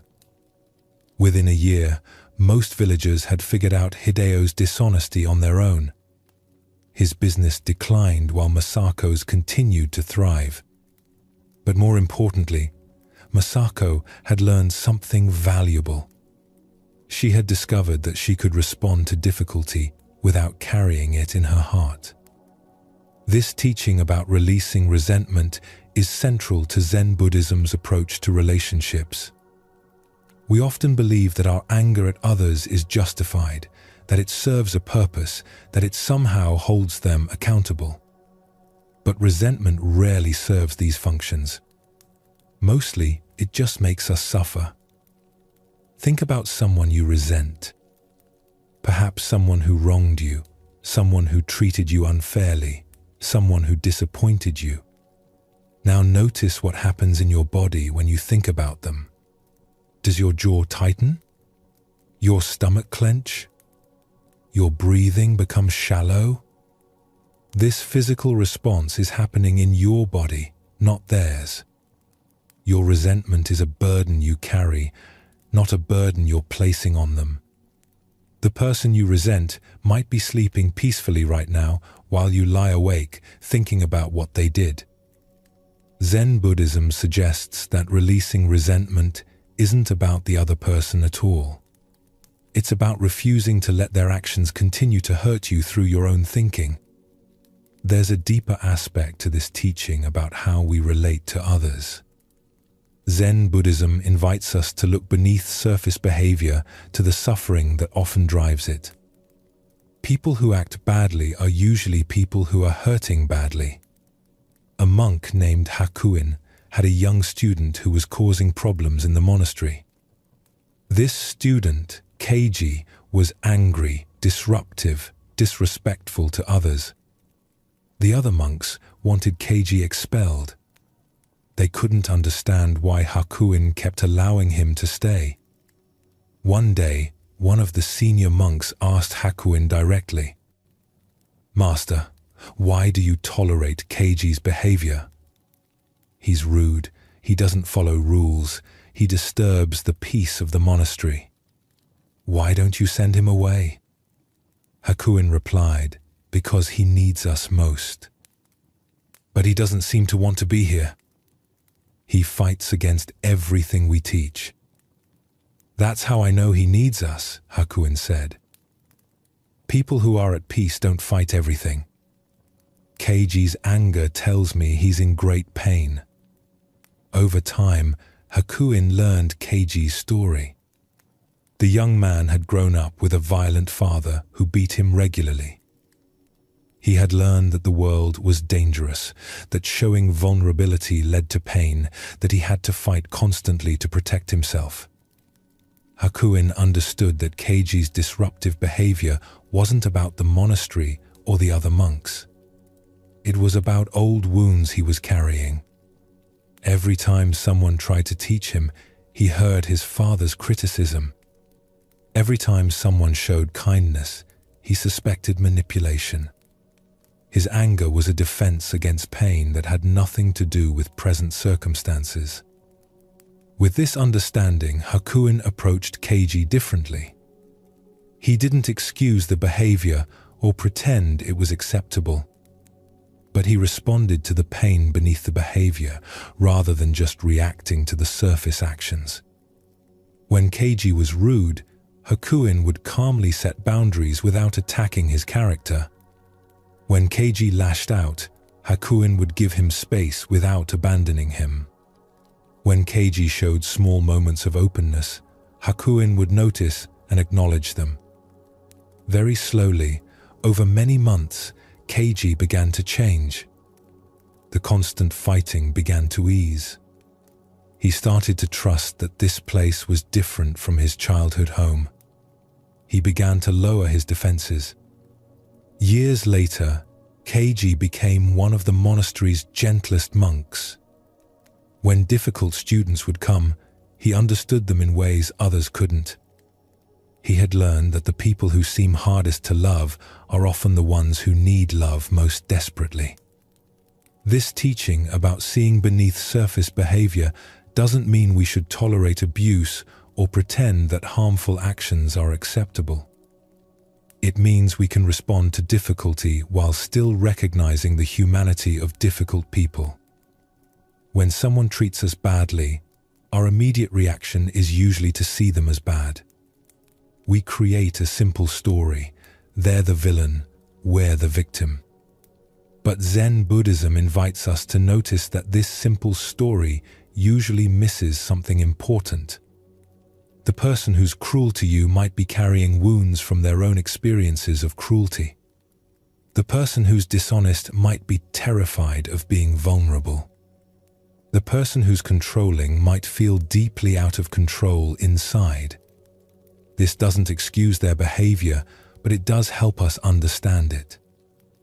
A teacher named Sengai once said, "When you see someone acting badly, remember that you're seeing the result of causes and conditions you don't fully understand." Everyone is doing their best with the understanding they have, even when their best is quite poor. This perspective can transform how we hold others in our minds. Instead of simple judgment, we can have compassion while still maintaining clear boundaries about acceptable behavior. In a town, there was a woman named Yuki who worked as a healer. People came to her with all sorts of ailments, and she treated each person with care and skill. But there was one man, Noboru, who made her appointments difficult. Noboru would arrive late, complain constantly, question her methods, and often refuse to pay the agreed price. Yuki found herself dreading his visits. She would tense up when she saw his name in her schedule. One day, after a particularly difficult session with Noboru, Yuki complained to her friend, an old woman named Chiyo, who had studied Zen Buddhism for many years. "I don't understand why he's so difficult," Yuki said. "I treat him the same way I treat everyone else, but he's never satisfied. He makes everything harder than it needs to be." Chiyo listened and then asked, "What do you know about Noboru's life?" "Not much. I try to keep our interactions professional." "Maybe that's the problem," Chiyo suggested. "You're treating him the same as everyone else, but he clearly isn't like everyone else. He's carrying something that makes normal interaction difficult for him." This observation prompted Yuki to look at Noboru differently. During his next visit, instead of immediately tensing up at his complaints, she asked him about his life. She learned that Noboru lived alone and was quite ill. He came to see her because he was frightened about his health, but too proud to show vulnerability directly. His complaints were his way of staying engaged without having to admit he was scared. His lateness came from anxiety about the appointments that made him pace around before leaving home. His questioning of her methods came from a desperate need to feel some control over his frightening health situation. His haggling over price came from genuine financial struggle that embarrassed him. Understanding these underlying causes didn't make Noboru's behavior suddenly acceptable, but it changed how Yuki responded to it. She could set boundaries with compassion rather than irritation. She could see beneath the difficult surface to the frightened, sick, lonely man underneath. She began building a few extra minutes into his appointments, knowing he'd likely be late. She explained her treatments more thoroughly, understanding his questions as a need for control rather than distrust. She suggested a payment plan that eased his financial stress. Noboru's behavior didn't transform overnight. But over time, as he felt genuinely understood rather than merely tolerated, he became somewhat easier. More importantly, Yuki stopped dreading their appointments. She had learned to respond to his pain rather than react to his behavior. This practice of looking beneath surface behavior is one of Zen Buddhism's gifts for peaceful relationships. Most people's difficult behavior is their attempt to cope with pain or fear or confusion. When we can recognize this, we can respond with wisdom rather than mere reaction. This doesn't mean we accept harmful behavior or fail to protect ourselves. It means we see difficult people more completely, understanding that their behavior is usually about their own suffering rather than about us. As you prepare for rest tonight, you might notice who you're carrying in your mind. Perhaps someone who angered you today, someone who disappointed you recently, someone who hurt you long ago. These people are living rent-free in your thoughts, disturbing your peace while they go about their lives. You can acknowledge what happened without continuing to give them space in your awareness. There's a practice from Zen Buddhism that can help with this release. It's sometimes called loving, kindness, or metta practice, though Zen approaches it with characteristic simplicity. You think of the person who's been difficult and silently say, "May you be at peace." Not because they deserve it, but because people at peace don't create suffering for others. When you wish peace for someone who harmed you, you're actually wishing for the conditions that would make them stop causing harm. A student once asked a Zen master, "How can I send loving thoughts to someone who hurt me badly? It feels dishonest." The master replied, "You're not sending love to their behavior. You're sending love to their suffering. The person who hurt you was hurting. If you could remove their suffering, they wouldn't have hurt you. So when you wish them peace, you're wishing for the very thing that would have prevented your pain." This reframe can make the practice more accessible. You're not pretending that harmful behavior was fine. You're recognizing that hurt people and wishing for the healing that would stop the cycle. Tonight, if someone difficult comes to mind, you might try this practice. Not as a forced forgiveness, but as a release. "May you be at peace" means may you find the healing that would make you stop causing suffering. This isn't about them. It's about you releasing the burden of carrying them in your thoughts. It's about recognizing that your peace doesn't depend on them changing or apologizing or understanding what they did. Your peace comes from your willingness to put down the weight of resentment. Zen Buddhism teaches that all beings share the same fundamental nature. Beneath our different behaviors and personalities, beneath our varying levels of confusion or clarity, we all share the same basic awareness, the same capacity for peace. When we see others this way, even difficult others, something softens. We can still maintain boundaries. We can still protect ourselves from harm. But we don't need to carry others as enemies in our hearts. Another story about relationships comes from the teachings of Master Dogen. A student once asked him, "How should I relate to people who make my life difficult?" Dogen replied, "The same way you relate to the rain. Rain doesn't check if you want it before it falls. It's simply part of the weather. Difficult people are the same. They're simply doing what their conditions make them do. You can carry an umbrella without hating the rain. You can protect yourself from difficult people without needing them to be different than they are." This teaching invites us to meet others with the same acceptance we bring to weather. Not because we like all weather, but because fighting with it is pointless.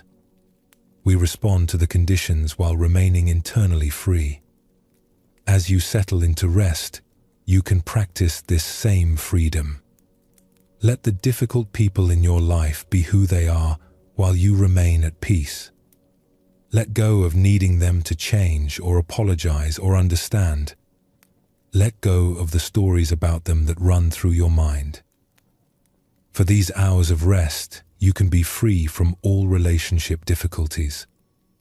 Not because you've solved them, but because you've stopped carrying them. Tomorrow you can engage with relationships again with fresh energy. But tonight, you can rest in the simple peace that's available when we stop fighting with reality, including the reality of other people's imperfections. Everyone is struggling in their own way. Everyone is doing their best with the understanding they have. This includes you. This includes those who have hurt you. When we hold others with this gentle awareness, we often find that the weight we've been carrying begins to lift all on its own. One of the most transformative insights in Zen Buddhism is this: most of what we take seriously doesn't need to be taken seriously. Not because life doesn't matter, but because taking things too seriously often prevents us from responding to them with clarity and grace.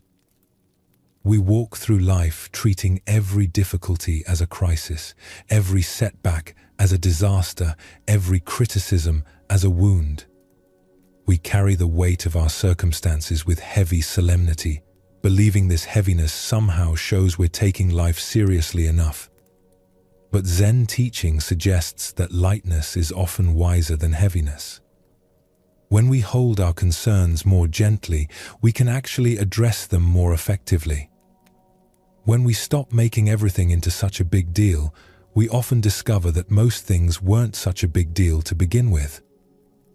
In a village, there was a potter named Fumiko who took great pride in her work. Each bowl, each cup, each vase was created with careful attention. She wanted every piece to be perfect, and she would work late into the night, never satisfied with her creations. One day, after finishing what she considered her finest bowl yet, she placed it on a high shelf to dry. Her young nephew was visiting and, running through the workshop, accidentally knocked the shelf. The bowl fell and shattered into dozens of pieces. Fumiko's first reaction was anger, then grief. This had been her best work. Hours of careful effort destroyed in an instant. She felt her chest tighten, tears beginning to form. But then something unexpected happened. She looked at her nephew's terrified face and suddenly found herself laughing.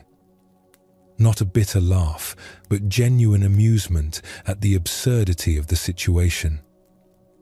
Here she was, about to make a child feel terrible over some clay and glaze. "It's all right," she said, her laughter continuing. "It was just a bowl." "But it was your finest work," her sister said, having rushed in when she heard the crash. "Was it?" Fumiko replied, still smiling. "I make bowls. This one broke. So I'll make another. Maybe it will be even better. Or maybe it won't. Either way, it's just clay." Her sister was surprised by this response. Usually, Fumiko was so serious about her work, so precious about each piece. "Are you feeling all right?" "I'm feeling more all right than I have in years," Fumiko replied, realizing something as she spoke. "I've been treating each bowl like life or death, as if my worth as a person depended on every piece being perfect. How exhausting that's been." She looked at the broken pieces on the floor. "You know what? This broken bowl just taught me more than years of perfect ones. It taught me that I can survive imperfection, that the world doesn't end when things break, that taking myself so seriously has been making me miserable." From that day forward, Fumiko still created beautiful pottery, but with a different energy. She worked with joy rather than grim determination. When pieces cracked in the kiln, she shrugged and tried again. When a glaze didn't turn out as expected, she found it interesting rather than devastating. Other potters noticed the change in her work. Her pieces had a freedom to them now, a playfulness that hadn't been there when she was taking everything so seriously. When asked about this transformation, she would tell the story of the broken bowl and say, "I learned that the lighter I hold my work, the better it becomes." This teaching about holding things lightly is one of Zen Buddhism's most practical gifts. Most of what troubles us doesn't need the weight we give it.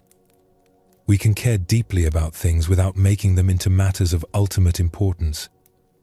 We can try our best without treating every outcome as a referendum on our worth. Think about what you take seriously in your own life. Your work, your relationships, your image, your possessions. Now imagine holding all of these just a bit more lightly. Not caring less, but carrying the weight differently. When we lighten our grip, we often find we can actually handle things better.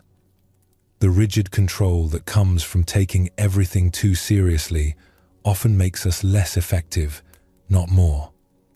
The ability to laugh at ourselves, to see situations with some perspective, this often brings more wisdom than heavy seriousness. A merchant named Ichiro once traveled to visit a Zen master named Rinzai. Ichiro was deeply worried about a business deal that wasn't going well. He had invested heavily, and it looked like he might lose a substantial amount of money. "Master Rinzai," Ichiro said, "I'm facing potential ruin. This business deal could cost me everything.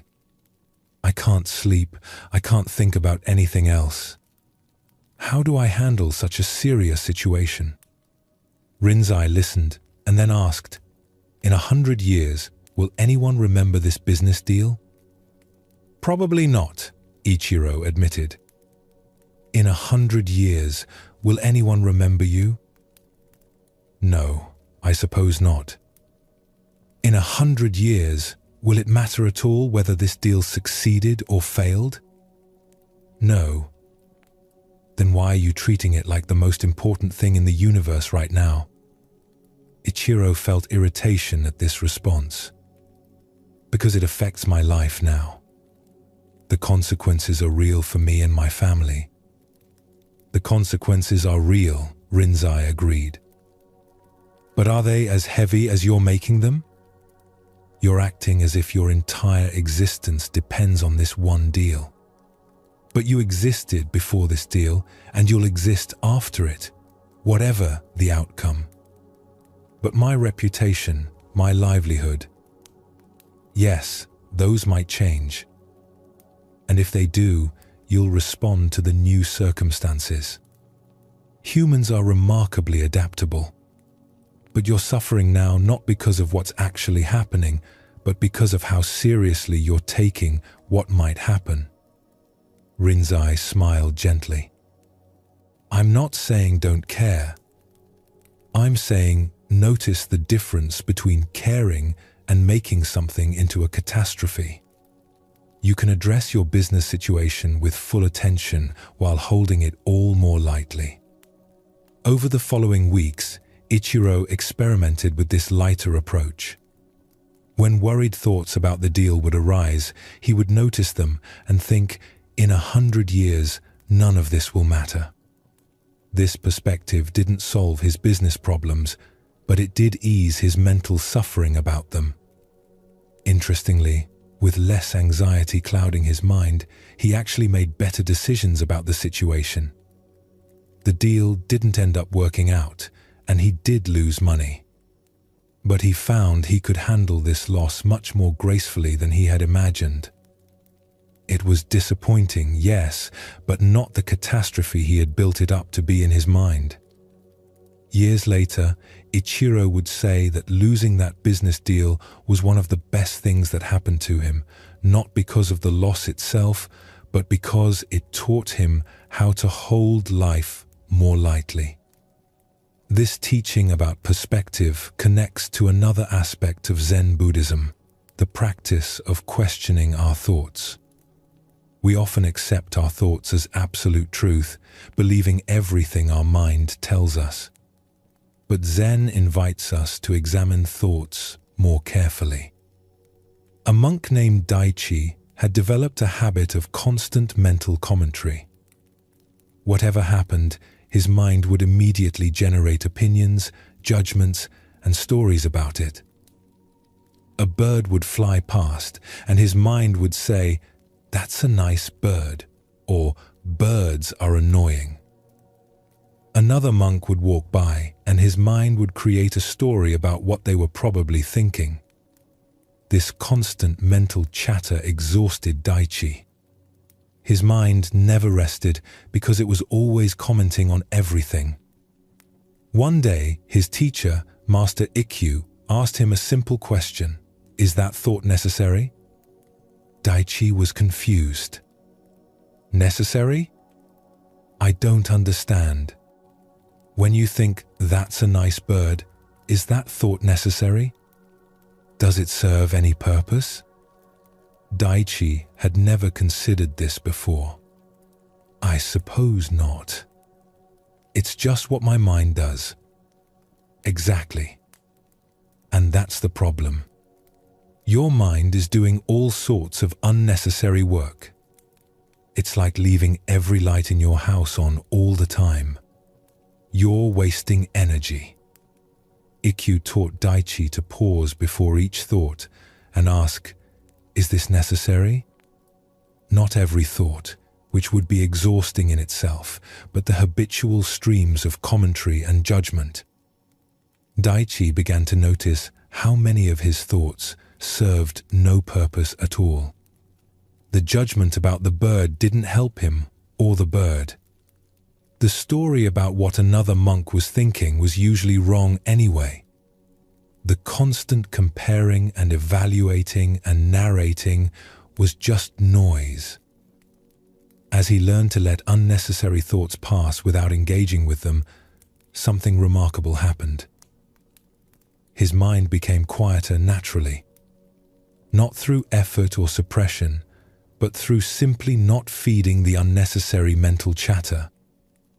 One morning, sitting in meditation, Daichi watched a bird fly past the window. No thought arose about whether it was nice or annoying. He simply saw the bird. This direct experience without mental commentary was vivid and fresh in a way his thoughts about birds had never been. "Master Ikkyu," Daichi said later, "I'm beginning to understand. Most of my thoughts aren't necessary at all. They're just habits." "Yes," Ikkyu replied. "And once you see this, you can let them go without trying to force them away. They arise, you recognize they're not necessary, and they dissolve on their own." This practice of questioning whether thoughts are necessary can be particularly helpful as we prepare for rest. The mind often becomes very active at bedtime, generating all sorts of thoughts about the day just past and the day to come. But if we pause and ask, "Is this thought necessary right now?" we often find the answer is no. Planning tomorrow's schedule isn't necessary at bedtime. Reviewing today's conversation isn't necessary right now. Worrying about that upcoming event isn't helping anything in this moment. When we recognize that a thought isn't necessary, we don't have to fight with it or push it away. We simply acknowledge this thought isn't needed right now and return our attention to the present moment. The thought often dissolves on its own when we stop feeding it with our engagement. A weaver named Yuri discovered this practice in a difficult period of her life. A fire had destroyed her workshop and most of her materials. She faced the prospect of rebuilding everything from nothing. Her mind would generate constant worried thoughts about money, about replacing her tools, about what the other weavers in town must be thinking. A monk who sometimes visited the village suggested she try asking whether each worried thought was necessary. At first, Yuri resisted. "These thoughts are all necessary," she insisted. "I need to think about these problems." "Try it anyway," the monk suggested. "Just for one evening. Each time a worried thought arises, ask if it's necessary right now, in this moment." That evening, Yuri tried the practice. A thought arose, what if I can never afford to rebuild my workshop? She asked, is this thought necessary right now? She realized it wasn't. Worrying about whether she could rebuild wasn't actually helping her rebuild. Another thought. The other weavers probably think I was careless to let this happen. Is this necessary? No. She didn't actually know what others thought, and it didn't matter anyway. Another thought. I should be planning every detail of the rebuilding right now. Is this necessary? She had already spent the afternoon making practical plans. Going over them again in the evening wasn't revealing anything new. As Yuri practiced questioning her thoughts, she noticed something surprising. Very few of her worried thoughts were actually necessary. Most were just her mind spinning anxiously without any productive purpose. The thoughts that were necessary, like, I need to speak with the carpenter about materials, she could write down and address the next day. But the majority of her mental activity was just unnecessary suffering she was creating through habitual worry. Over time, this practice transformed Yuri's experience of difficulty. She still faced real challenges with rebuilding and finances, but she stopped adding layers of unnecessary mental suffering on top of the actual circumstances.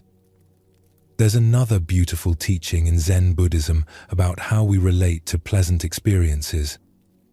Just as we cling to people and things, we also try to capture and possess experiences.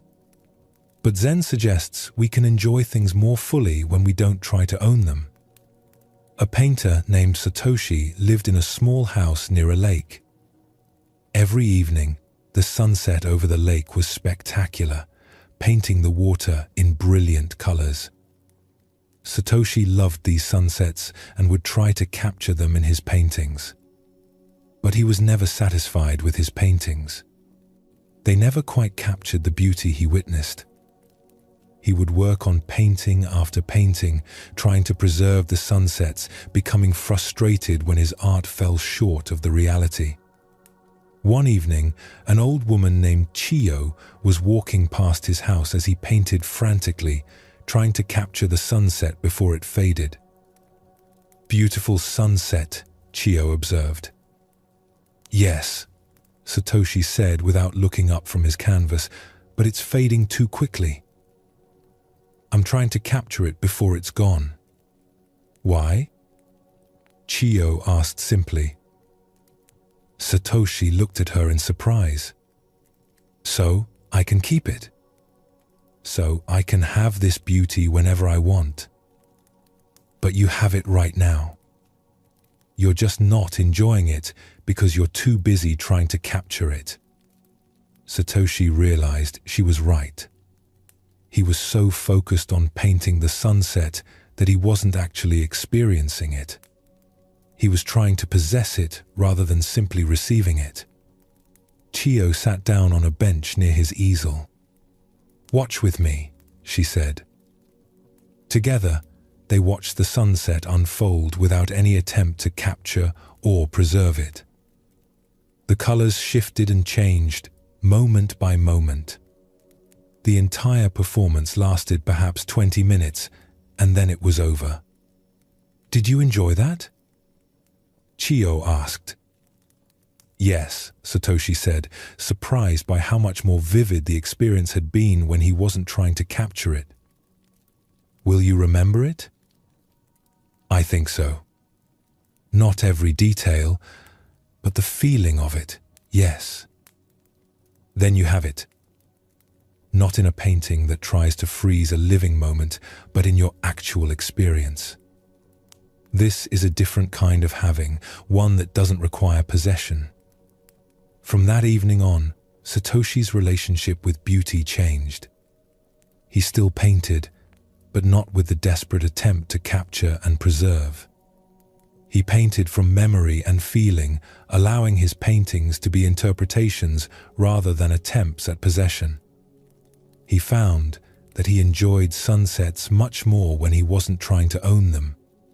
The same was true of music, of conversations with friends, of pleasant experiences of all kinds. When he stopped trying to capture and keep them, he could actually be present for them.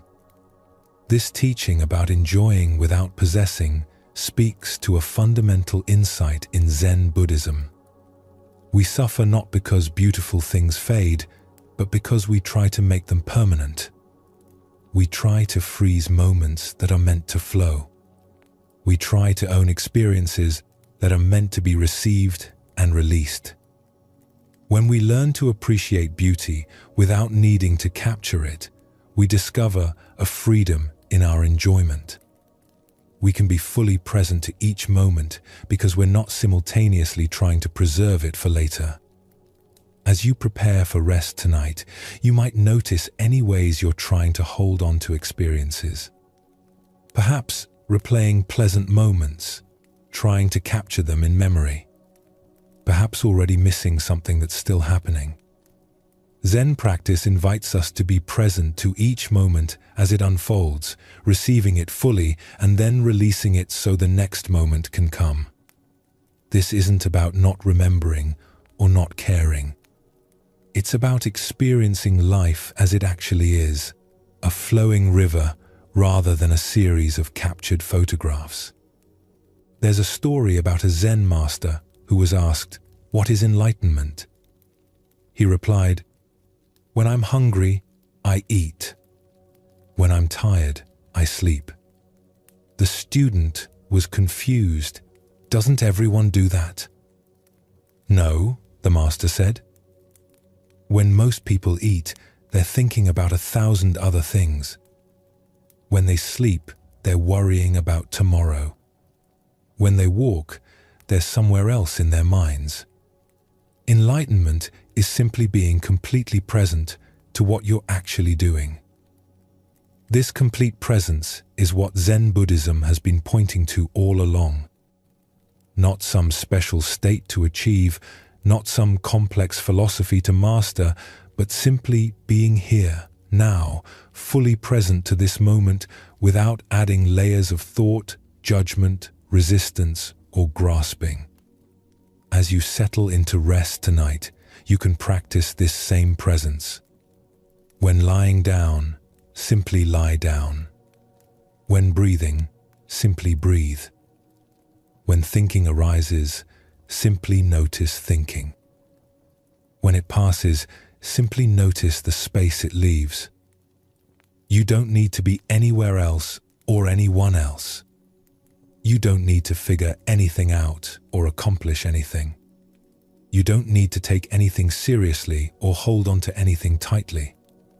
You can simply be here in this moment, exactly as you are. All the teachings we've explored tonight, releasing identity, understanding the mind, working with difficulty, relating to others, all of these point to the same fundamental peace. It's the peace that's available when we stop fighting with reality and simply meet life as it actually is. This peace isn't something you achieve through effort.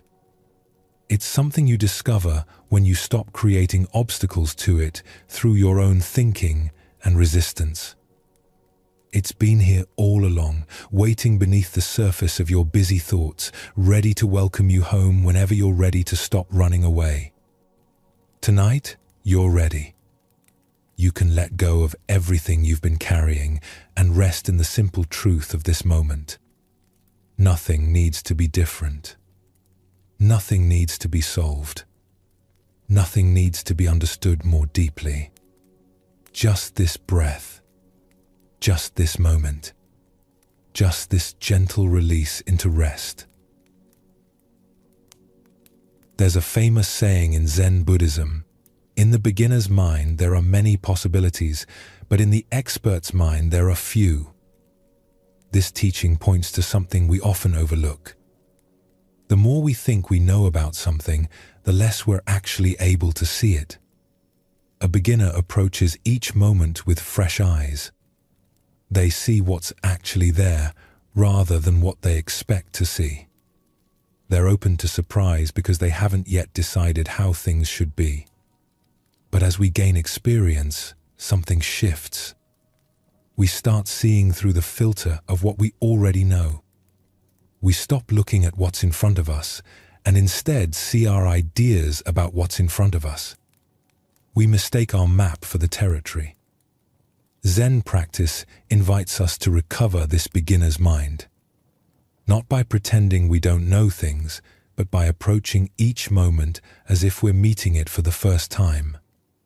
Even familiar things become fresh when we see them without the overlay of our assumptions.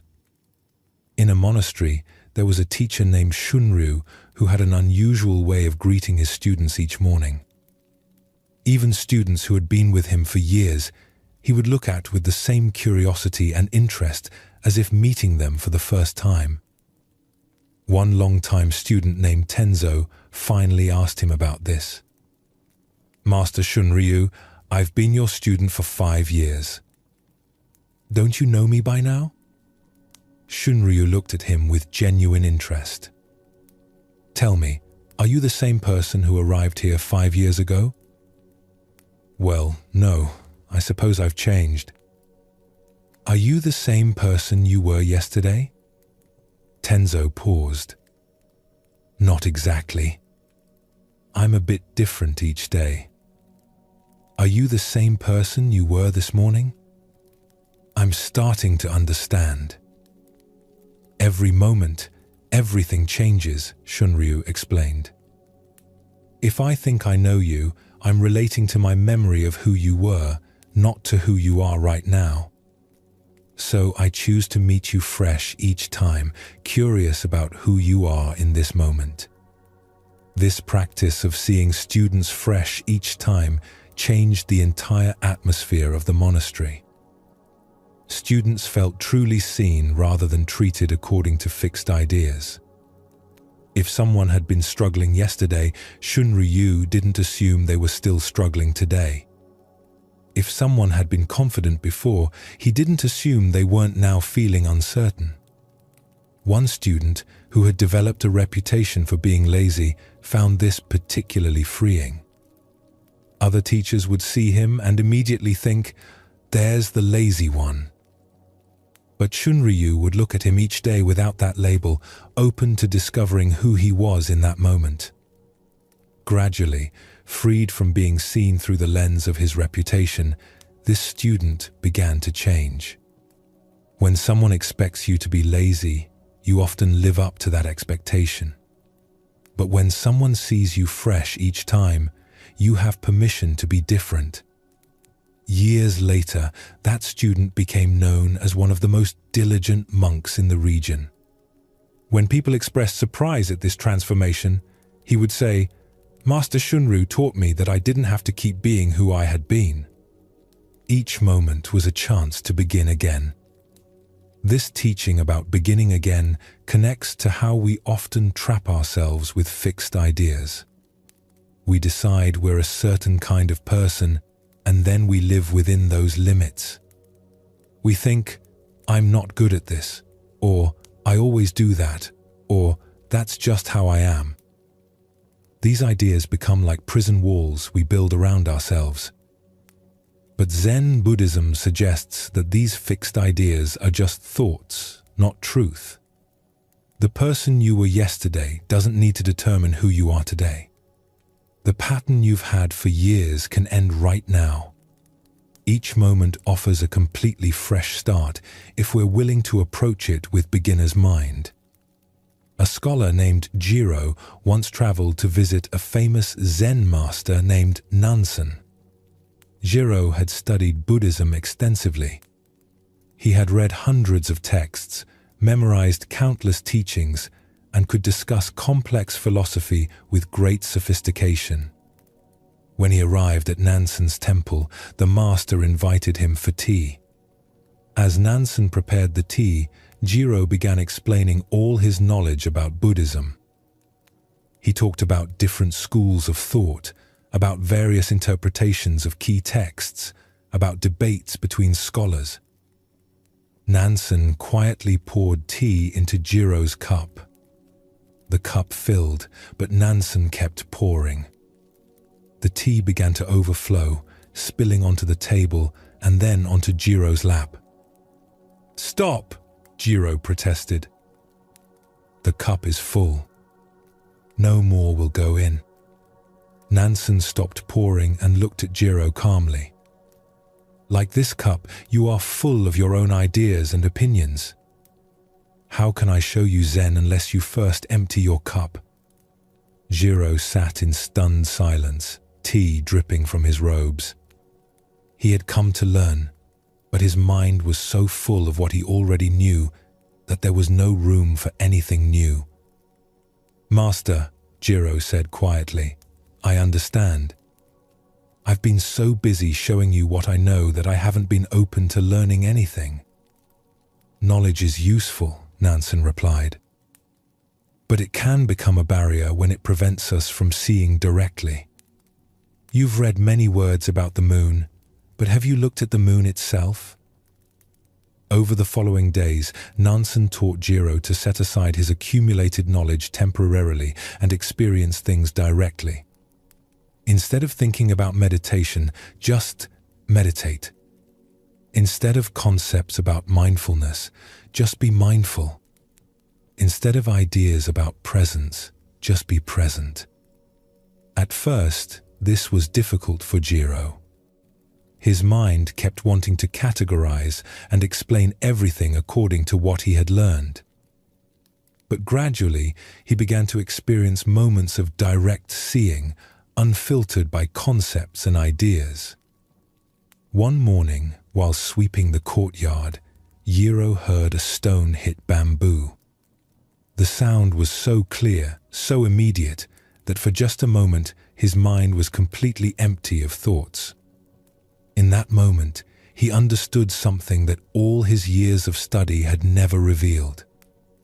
"Master Nansen," he said later, "I've been reading about enlightenment for years, but I didn't understand it until I stopped thinking about it and just heard that sound."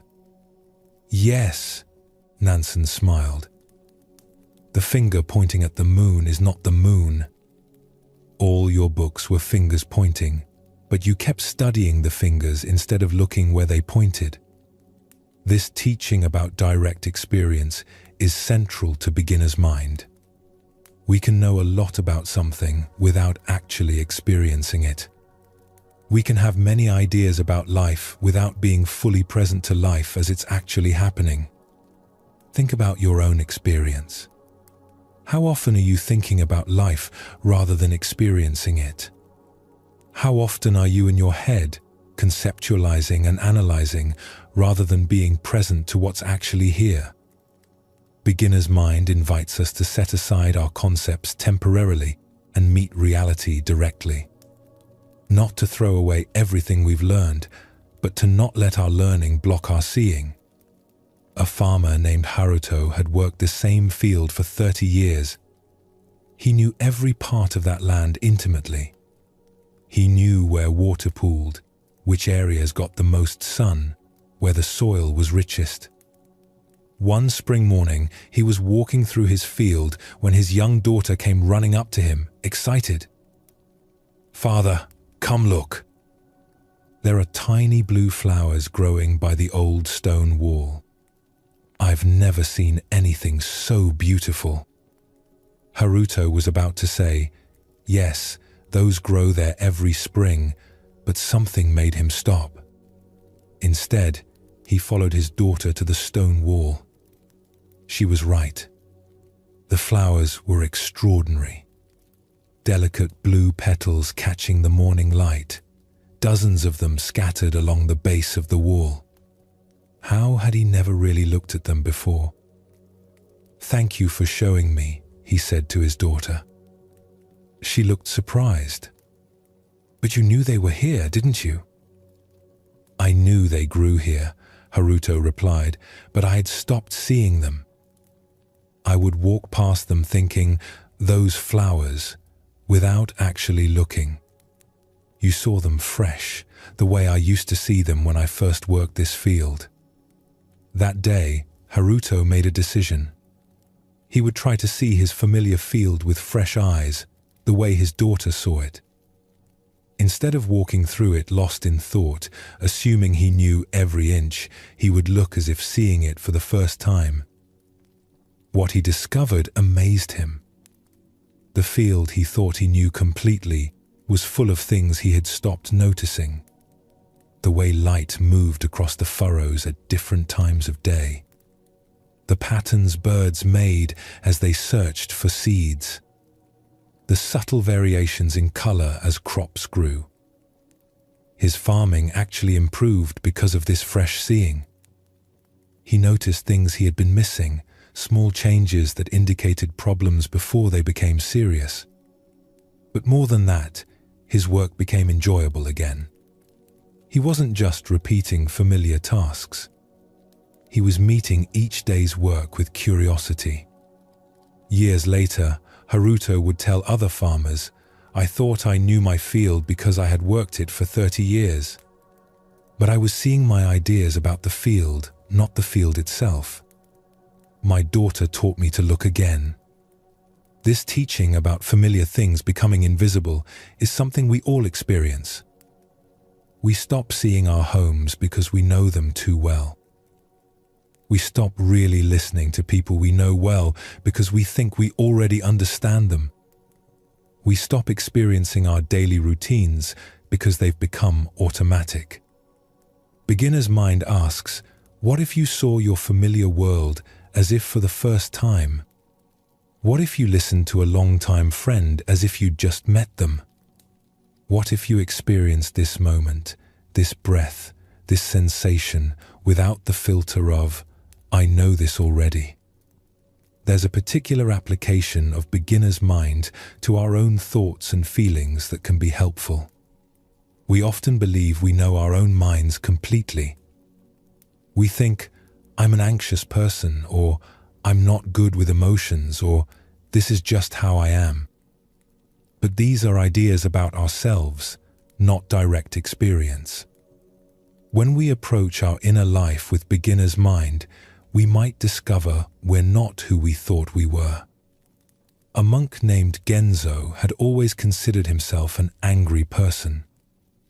His temper was quick, and he would often feel rage at small irritations. He had decided this was simply his nature, something he had to accept about himself. One day, his teacher, Master Dogen, gave him an unusual instruction. The next time anger arises, don't assume you know what it is. Look at it with fresh eyes, as if you've never experienced anger before. The next time Genzo felt anger building, he tried this approach. Instead of thinking, "Here's my anger again," he looked at what was actually happening with curiosity. He noticed a sensation of heat in his chest, a tension in his jaw, thoughts moving quickly. But when he looked without the label anger, these were just sensations and thoughts, no different in kind from any other experience. He noticed that what he called anger wasn't one solid thing. It was a combination of physical sensations, thoughts, and something else underneath, perhaps hurt or fear. Most surprisingly, when he looked at anger this way, it didn't seem as overwhelming. It was still uncomfortable, but it wasn't the massive force he had believed it to be. It was just energy moving through his body, thoughts arising and passing, sensations that changed moment to moment. "Master Dogen," he said later, "I've been telling myself for years that I'm an angry person. But when I looked at anger with fresh eyes, I saw it wasn't this solid thing I thought it was. It was just a collection of changing experiences." "Yes," Dogen replied. "When we label something, we stop seeing it clearly. The word anger makes you think you know what you're experiencing. But each moment of anger is actually unique, different from every other moment. Beginner's mind sees this freshness. From that point on, Genzo's relationship with anger transformed. He still felt angry sometimes, but he no longer identified as an angry person. Each arising of anger was new, different, and when seen clearly, much less solid than he had believed. This practice of seeing our inner experience with fresh eyes can be particularly helpful as we prepare for rest. We often approach sleep with fixed ideas. I'm someone who has trouble sleeping, or it takes me an hour to fall asleep, or I always wake up during the night. But these are ideas, not truth. What if tonight is completely different? What if this moment of settling into rest has never happened before in exactly this way? What if your body's wisdom knows how to rest, regardless of what you believe about your sleep patterns? Beginner's mind invites you to meet this moment of rest without bringing along all your ideas about sleep. Just this breath. Just this sensation of lying down. Just this gentle release, fresh and new. There's a story about a young child who visited a Zen temple with her parents. The monks were sitting in meditation, very still and serious. The child watched for a while and then asked her mother, "Why are they sitting so still?" Before the mother could answer, an old monk who overheard smiled and replied, "We're practicing noticing." "Noticing what?" the child asked. "Everything. The feeling of breathing. The sounds around us. The thoughts that come and go." "But I do that all the time," the child said, confused. "Why do you need to practice it?" The old monk laughed delightfully. "You're right. You do that naturally. We're practicing to remember how to do what you never stop doing." The child wandered off to play, but the old monk sat for a long time thinking about her words. Children have beginner's mind naturally. They see things fresh because they haven't yet accumulated layers of concepts and assumptions. They're endlessly curious because they don't think they already know everything. As adults, we lose this natural freshness. We build up so many ideas about how things are that we stop seeing how things actually are. Zen practice is about recovering what we once had naturally, the ability to meet each moment as if it's the first moment. Tonight, as you rest, you have an opportunity to practice beginner's mind. You've never experienced this exact moment before. This breath is completely new.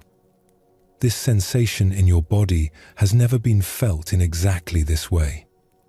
Even if you've lain in this bed 1,000 times, this moment of lying here is unique. When thoughts arise about sleep or rest or tomorrow, see if you can notice them with fresh eyes. Not this worry again, but here's a thought. Not, "I never sleep well," but here's a belief. Each thought is new, arising now for the first time in this particular moment. Beginner's mind doesn't require effort. It's actually about releasing effort, releasing the work of maintaining all your ideas about how things are.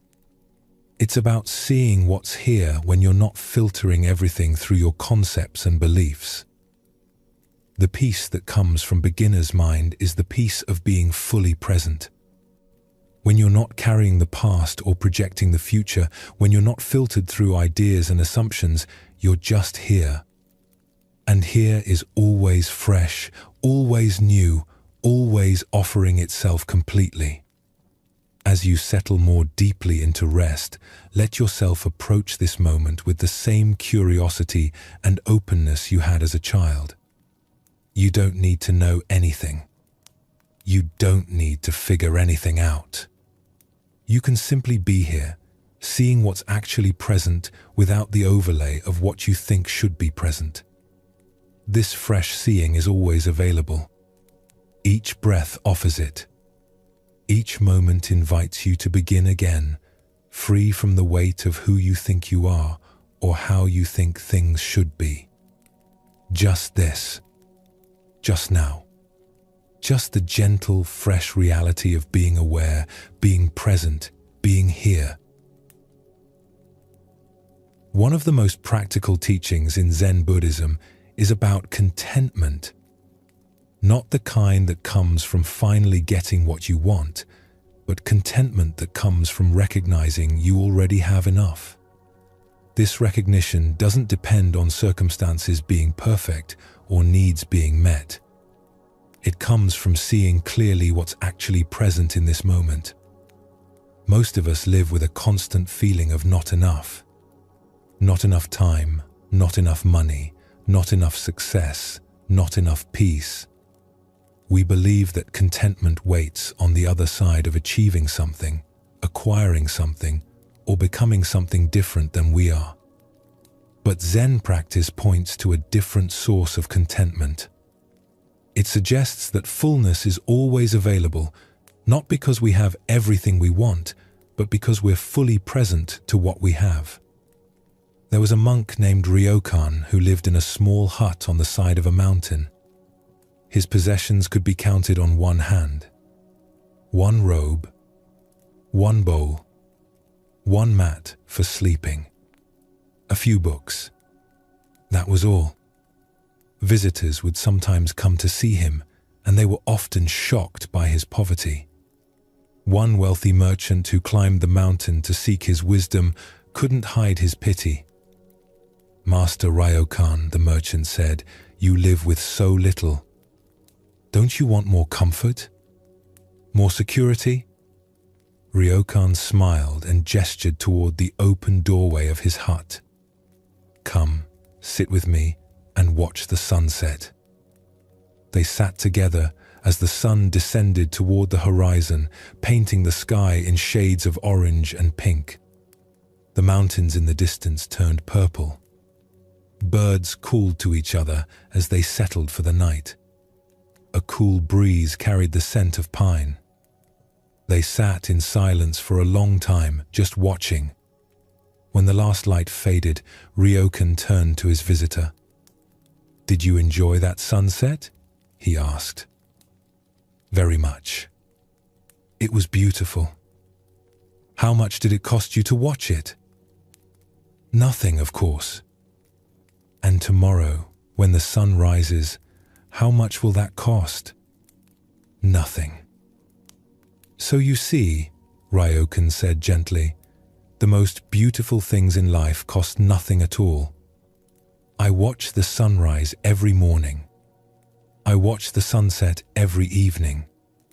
I listen to the rain on my roof. I feel the warmth of sun on my face. I taste the simplicity of rice in my bowl. I am rich beyond measure." The merchant looked around the bare hut again, but this time he saw it differently. There was a kind of spaciousness in the emptiness, a peace in the simplicity. Ryokan wasn't suffering from lack. He was enjoying abundance that required no money at all. "But what about security?" the merchant asked. "What if you get sick? What if winter is harsh? Don't you worry? Worry about what hasn't happened yet?" Ryokan replied, "Right now, I am healthy. Right now, the weather is mild. Right now, I have everything I need. Tomorrow will bring what it brings, and I will meet it when it arrives." The merchant stayed until late that evening, talking with Ryokan. When he finally left to return to his large house filled with possessions, he found himself thinking about the difference between having many things and being rich. He had worried constantly about protecting his wealth, growing his business, acquiring more. He had everything most people dreamed of, yet he felt poor in a way he couldn't quite name. Ryokan had almost nothing, yet seemed to lack nothing. This teaching about simplicity isn't suggesting everyone should give away all their possessions and live in a hut. It's pointing to something more fundamental. The feeling of having enough doesn't come from having a certain amount. It comes from being fully present to what you have. You could have very little and feel abundant if you truly appreciated what was present. You could have enormous wealth and feel impoverished if you were focused on what you lacked. A wealthy merchant named Hayato discovered this truth through an unexpected encounter. He had worked his whole life building a successful trading business. His home was filled with fine furniture, rare artworks, expensive clothing. Yet he found himself constantly anxious, always wanting more, never quite satisfied. One day, while traveling through the countryside, his carriage broke down in a small village. While waiting for repairs, he watched a poor farmer working in his fields. The man was old, his clothing was patched, his tools were worn. Yet he sang as he worked, and his face showed a contentment that Hayato had never felt despite all his wealth. Curious, Hayato approached the farmer during his midday rest. "Forgive me," Hayato said, "but I'm puzzled. You have so little, yet you seem happy. I have great wealth, yet I'm never content. What's your secret?" The farmer looked surprised by the question. "Secret? I don't know about secrets. I just notice what's good." "What do you mean?" "Well, today the sun is shining, which is good for the crops. My back is strong enough to do the work. My wife made good rice for my meal. In the evening, I'll sit with my family. These are good things, aren't they? But don't you want more? Better tools? A bigger house? Nice clothing?" The farmer thought about this. Sure, those things would be pleasant. But wanting them doesn't make me have them, and not having them doesn't stop the sun from shining or the rice from tasting good. If I spend all my time wishing for what I don't have, I miss enjoying what I do have. This simple observation struck Hayato deeply. He had spent so much energy focusing on what he lacked, what he wanted to acquire, what he needed to protect, that he had forgotten to notice what was actually present in his life. When he returned home, he tried an experiment. Each evening before sleep, he would think of 3 things from that day that had been good. Not extraordinary things, just simple good things that he might normally overlook.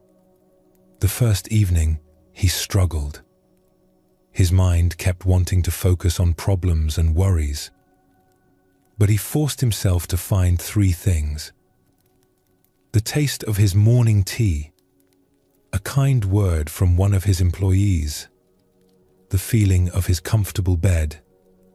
Over weeks and months, this practice changed something fundamental in Hayato. He began noticing goodness throughout his day, not just during his evening reflection. His wealth hadn't changed, but his experience of his life transformed completely. He discovered that he had always been rich in simple pleasures, but he had been too focused on accumulating more to notice them. This practice of noticing what's good is central to Zen Buddhism's approach to contentment. Not positive thinking that pretends difficulties don't exist, but genuine recognition of the good that's actually present, even in the middle of difficulty. Right now, for example, what's good? Perhaps you're lying somewhere comfortable. Perhaps you're breathing easily. Perhaps you're safe for this moment. Perhaps you're not in physical pain. These may seem like small things, but they're the foundation of genuine contentment. We often overlook what's working while we focus entirely on what's not working. We take for granted the countless ways our life is actually functioning while we stress about the few ways it's difficult. In a village, there was a woman named Akiko who had developed a reputation for complaining. Nothing was ever quite right.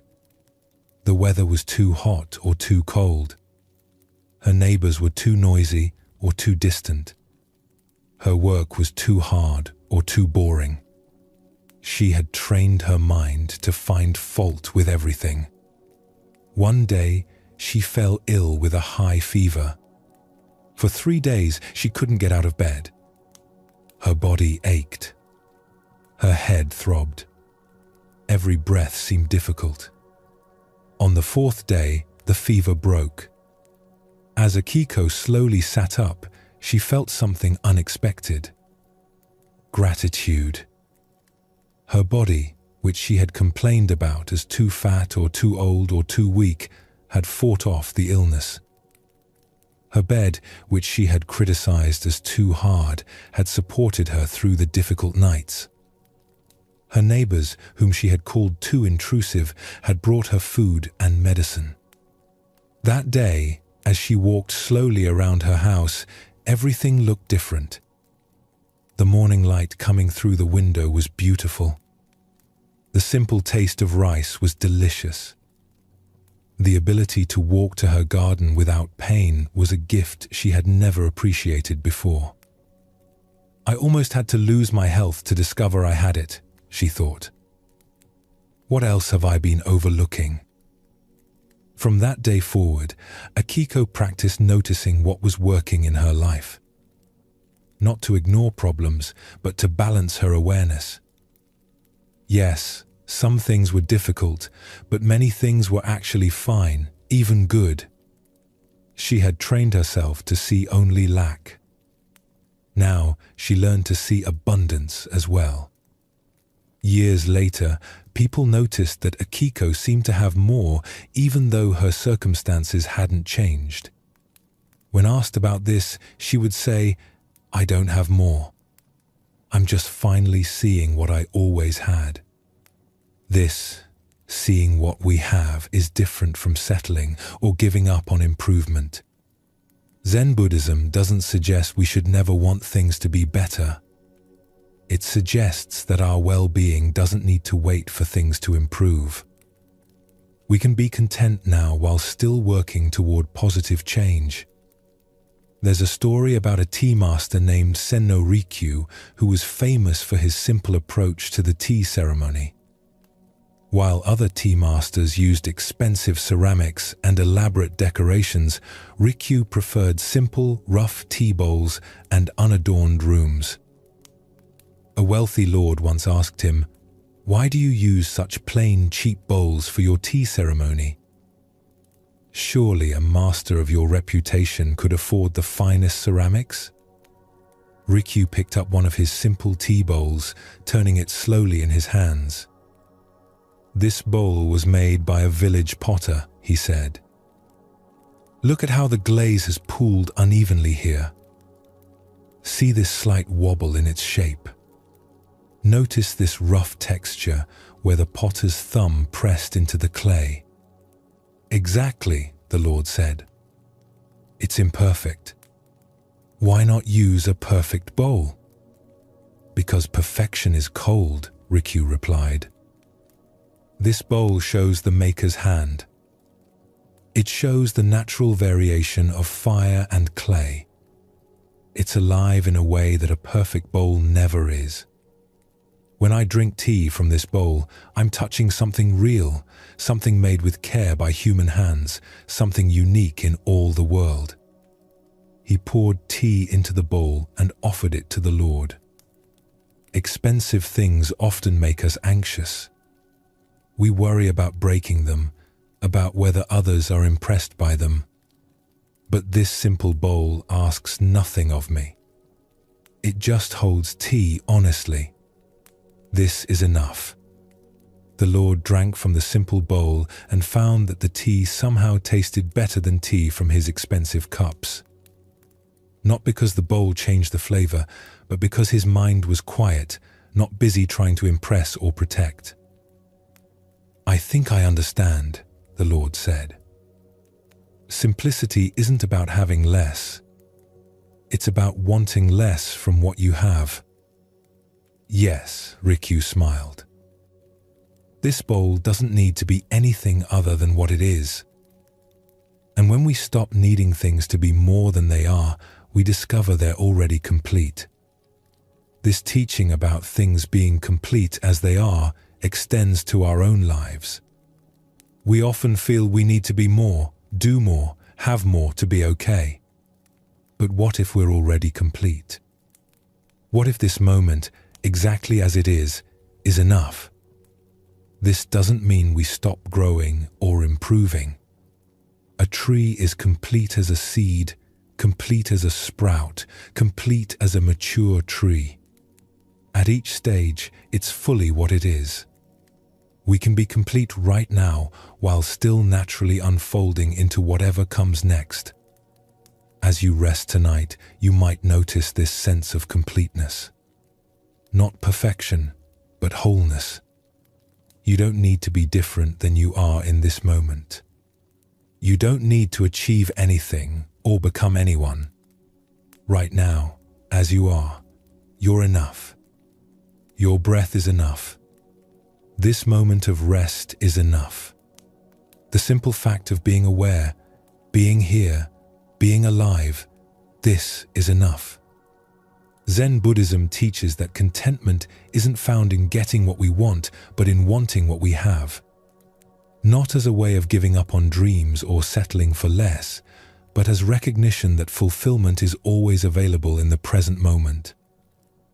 A young monk once asked his teacher, "When will I be enlightened? When will I finally have peace?" The teacher replied, "When you stop needing to be enlightened. When you stop needing peace to be different than this moment." But I'm not at peace now. Aren't you? Right now, are you okay? Right now, are you breathing? Right now, are you alive and aware? Yes, but. There is no but. Right now, you're okay. The problem is you're comparing this okay moment to some imagined better moment. You're missing the peace that's here because you're looking for a different kind of peace somewhere else. This teaching invites us to recognize the peace that's available right now, not as a future achievement, but as a present reality. Not perfect peace, perhaps, but the genuine peace of being here, breathing, alive, okay in this moment. As you settle more deeply into rest, notice what's actually here. The support beneath you, the gentle rhythm of your breathing, the simple presence of awareness itself. You don't need anything more than this. This is enough.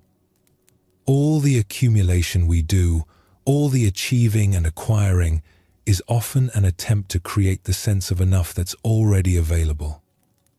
We think we need to build toward contentment, but contentment is what remains when we stop building. Tonight, you can rest in this enoughness. Nothing needs to be added. Nothing needs to be different. Just this breath, just this moment, just this simple presence. Complete. Whole. Enough. One of the deepest teachings in Zen Buddhism is about surrender. Not surrender as defeat or giving up, but surrender as a kind of wisdom. It's the recognition that some things cannot be controlled and that trying to control them often creates more problems than it solves. We spend enormous energy trying to manage outcomes, force results, and make things happen according to our plans. But Zen practice suggests that there's another way. We can work with life instead of against it. We can respond to what is instead of fighting for what we think should be. This surrender isn't passive. It's actively letting go of what we can't control so we can respond skillfully to what we can influence. It's the difference between swimming against a current and learning to move with the water's flow. There was a ferryman named Takeshi who worked on a wide river, carrying passengers from one bank to the other. He had learned his craft from his father, who had learned it from his father before him. 3 generations of knowledge about this river. One day, a young boatman who had just started working on the river came to Takeshi for advice. "Master Takeshi," he said, "I'm exhausted after every crossing. The current fights me constantly.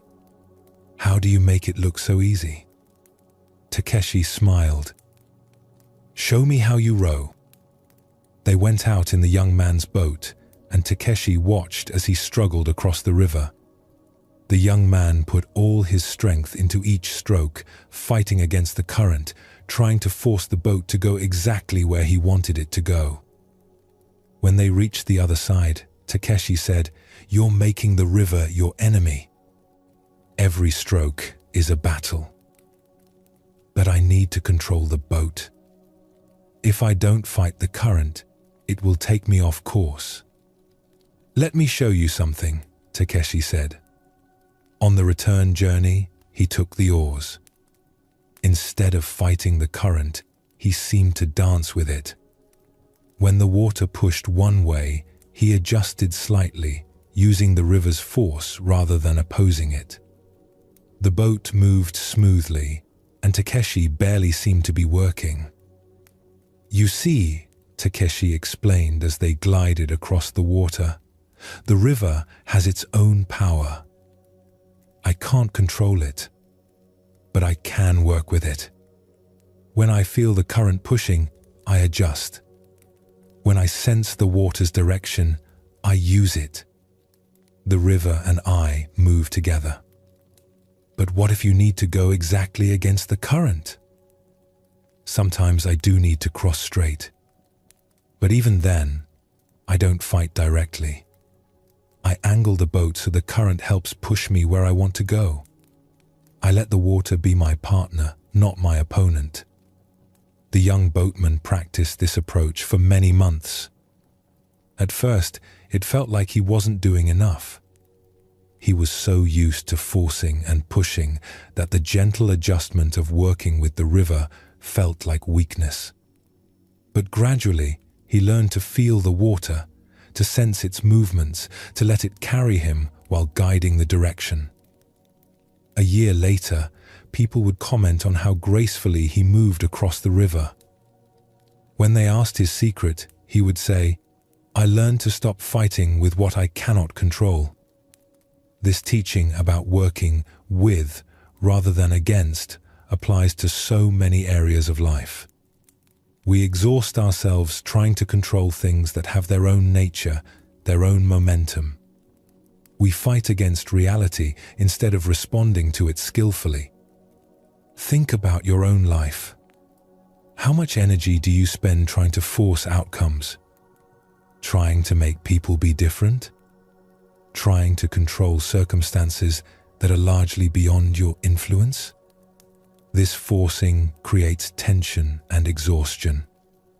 Zen practice invites us to distinguish between what we can influence and what we cannot. We can let go of trying to control the uncontrollable and focus our energy on responding wisely to what's actually happening. A farmer named Kiyoshi had worked his land for many years. He was known as a skilled farmer who understood the rhythms of the seasons, but he was also known as a warrior. He would fret constantly about whether rain would come at the right time, whether frost would arrive too early, whether summer would be too hot. One year, an old monk named Joshu was traveling through the region and stopped at Kiyoshi's farm to rest. Kiyoshi offered him food and shelter, and in the evening they sat together looking at the newly planted fields. "It's too dry," Kiyoshi fretted. "If rain doesn't come soon, the seeds won't sprout properly." "Can you make it rain?" Joshu asked. "No, of course not." "Then why worry about it?" "Because my crops depend on rain. My livelihood depends on a good harvest." Joshu nodded. "I understand. But tell me, does your worry bring rain?" "No." Does your worry help the seeds grow? No. Does your worry make you a better farmer? Kiyoshi paused. Actually, when I'm worried, I probably make worse decisions. I'm so anxious that I can't think clearly. So your worry accomplishes nothing except making you suffer? Kiyoshi had to admit this was true. His constant worrying about weather, which he couldn't control, was just creating stress without any benefit. As a farmer, Joshu continued, what can you actually control? Kiyoshi thought about this. I can prepare the soil well. I can choose good seeds. I can plant at the right depth and spacing. I can protect the young plants from pests. When rain does come, I can direct water where it's needed most. So you have much to do, much that's within your influence. But the weather itself, that you must surrender to. You must trust that rain will come or not come, regardless of your worry. Trust? But what if the rain doesn't come? Then you respond to that reality when it arrives. Perhaps you dig a well. Perhaps you plant different crops next year. Perhaps you discover resources you didn't know you had. But worrying about it now doesn't help you respond skillfully when the time comes. It just exhausts you. Over the following season, Kiyoshi practiced this approach. When worry about weather arose, he would acknowledge it and then return his attention to what he could actually do. He couldn't control the rain, but he could prepare for different possibilities. He couldn't control frost, but he could protect his plants in ways that were within his power. Interestingly, the weather that year was quite challenging. Drought came early, followed by unexpected storms. But Kiyoshi found he handled these difficulties better than in previous years. Without the constant drain of worry, he had more energy to respond practically to each challenge as it arose. By harvest time, his yield wasn't the best he'd ever had, but it was respectable given the difficult conditions. More importantly, he had learned something valuable about where to place his energy. I used to think being a good farmer meant controlling everything, he told Joshu when the monk passed through again. Now I understand it means doing what I can and trusting what I cannot control. This teaching about trust isn't about blind faith that everything will work out perfectly. It's about recognizing that some things are beyond our control and that accepting this reality allows us to respond more skillfully to what we can influence. There's a particular application of this teaching to sleep that's especially relevant. Sleep is something that happens to us, not something we do. We can create conditions for sleep, but we cannot force sleep to occur. The more we try to control sleep, the more elusive it becomes. A monk named Daiki struggled terribly with sleep. Each night he would lie down with determination to fall asleep quickly. He would try different techniques, different positions, different breathing patterns. He would monitor his progress towards sleep, becoming frustrated when it didn't come fast enough. The harder he tried to force sleep, the more awake he became. The more he tried to control the process, the more it resisted him. He would lie awake for hours, tense with effort, willing himself to sleep. His teacher, Master Hakuin, noticed Daiki's exhaustion and asked about it. When Daiki explained his sleep difficulties, Hakuin said something unexpected. "Stop trying to fall asleep." "But I need to sleep. I'm exhausted." Trying to fall asleep is like trying to fall in love or trying to be happy. These things happen when we stop trying to make them happen. They arise naturally when conditions are right and we get out of the way. So, what should I do? Create conditions for sleep then trust your body's wisdom. Lie down. Let your body rest. If sleep comes, fine. If it doesn't come yet, also fine. Your body will sleep when it's ready. But what if I just lie awake all night? Then you lie awake all night, resting your body even if your mind is active. This is better than fighting with yourself for hours. And usually, when you stop fighting for sleep, sleep arrives on its own. That night, Daiki tried this approach. When he lay down, instead of trying to force sleep, he simply let his body rest. He didn't monitor whether he was falling asleep. He didn't try different techniques to make it happen faster. He just rested, trusting that sleep would come when it was ready. At first, his mind was quite active, as usual. But without the layer of struggle on top of the mental activity, something was different. The wakefulness was less distressing. He was just lying there, resting, and thoughts were happening. So what? He didn't notice the exact moment it happened, but at some point, he fell asleep. And he slept more deeply than he had in weeks. Over time, Daiki learned to approach sleep with this same trust. He created good conditions, lay down and let go. Some nights sleep came quickly. Some nights it took longer. But without the struggle, even the nights when sleep was slow weren't suffering. I was making sleep into an enemy I had to defeat, he told Hakuin later. When I stopped fighting and started trusting, it became a friend that visited naturally. This teaching about trusting the body's wisdom applies to so much more than sleep. Our bodies have intelligence that our conscious minds don't fully understand. The heart beats, the lungs breathe, wounds heal, food digests, all without our conscious management. Yet we often act as if we need to control everything, as if the body's wisdom isn't enough, as if we must force every process through conscious effort. This creates tension and exhaustion. Zen practice invites us to trust the natural intelligence that's already functioning. We can support it with good conditions, but we don't need to micromanage it. We can surrender to the wisdom of the body and let it do what it knows how to do. There was a master named Bankei who was famous for his effortless way of living. Students who came to study with him were often surprised by how little he planned or organized. Yet everything seemed to work out naturally.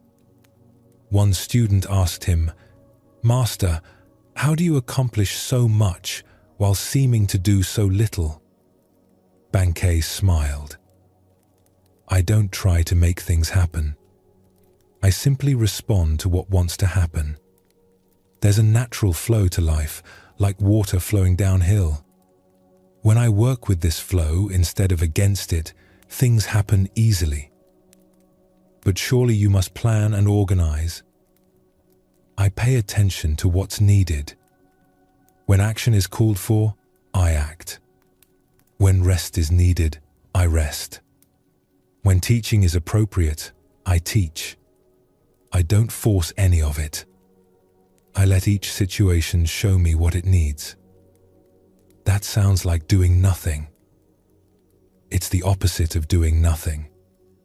It's doing exactly what's needed without wasting energy on what's not needed.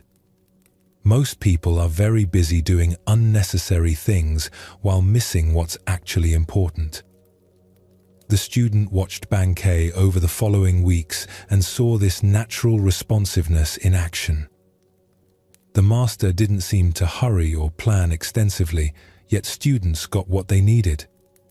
The monastery functioned smoothly. Problems were addressed as they arose without drama or stress. "How do you know what to do?" the student asked.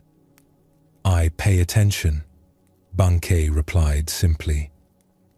When you're not busy forcing your plans onto reality, you can see what reality is actually asking for. Then you respond. This is much easier than trying to control everything. This teaching about natural responsiveness is at the heart of Zen Buddhism's approach to life. We don't need to force everything through effort and control.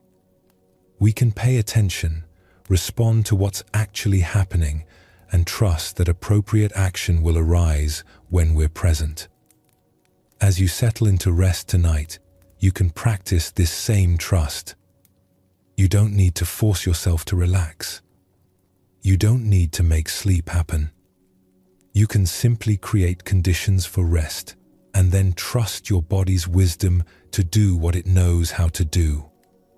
Your body wants to rest. It knows how to rest. You don't need to micromanage the process. You can surrender to the natural intelligence that's been keeping you alive since before you were born, the intelligence that beats your heart and breathes your breath without your conscious effort. This surrender isn't giving up. It's giving in to what already wants to happen. It's stopping the fight and letting the natural process unfold. It's recognizing that sometimes the most powerful thing we can do is get out of our own way. Trust that your breath knows its own rhythm. Trust that your body knows how to release tension. Trust that sleep will come when you stop demanding it arrive right now. Trust that rest is possible even when the mind is active. Trust the wisdom that's deeper than your conscious thoughts. Zen Buddhism teaches that we are held by something larger than our individual will. Call it life, call it nature, call it the way things are. This larger intelligence includes us and moves through us.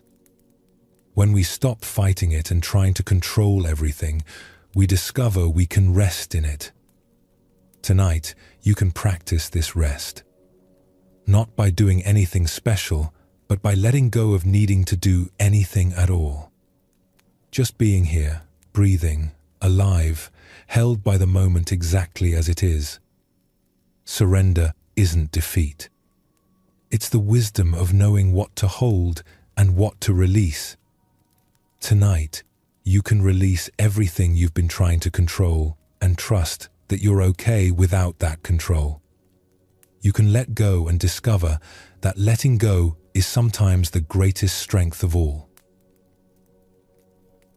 As our journey through Zen Buddhism's wisdom comes to its gentle close, you've traveled far. Not in distance, but in understanding. You've touched something simple and profound that's been here all along, waiting beneath the surface of your daily thoughts. Tonight, you've explored how to release the burden of identity, discovering that beneath all your roles and labels lies a fundamental awareness that needs no maintenance.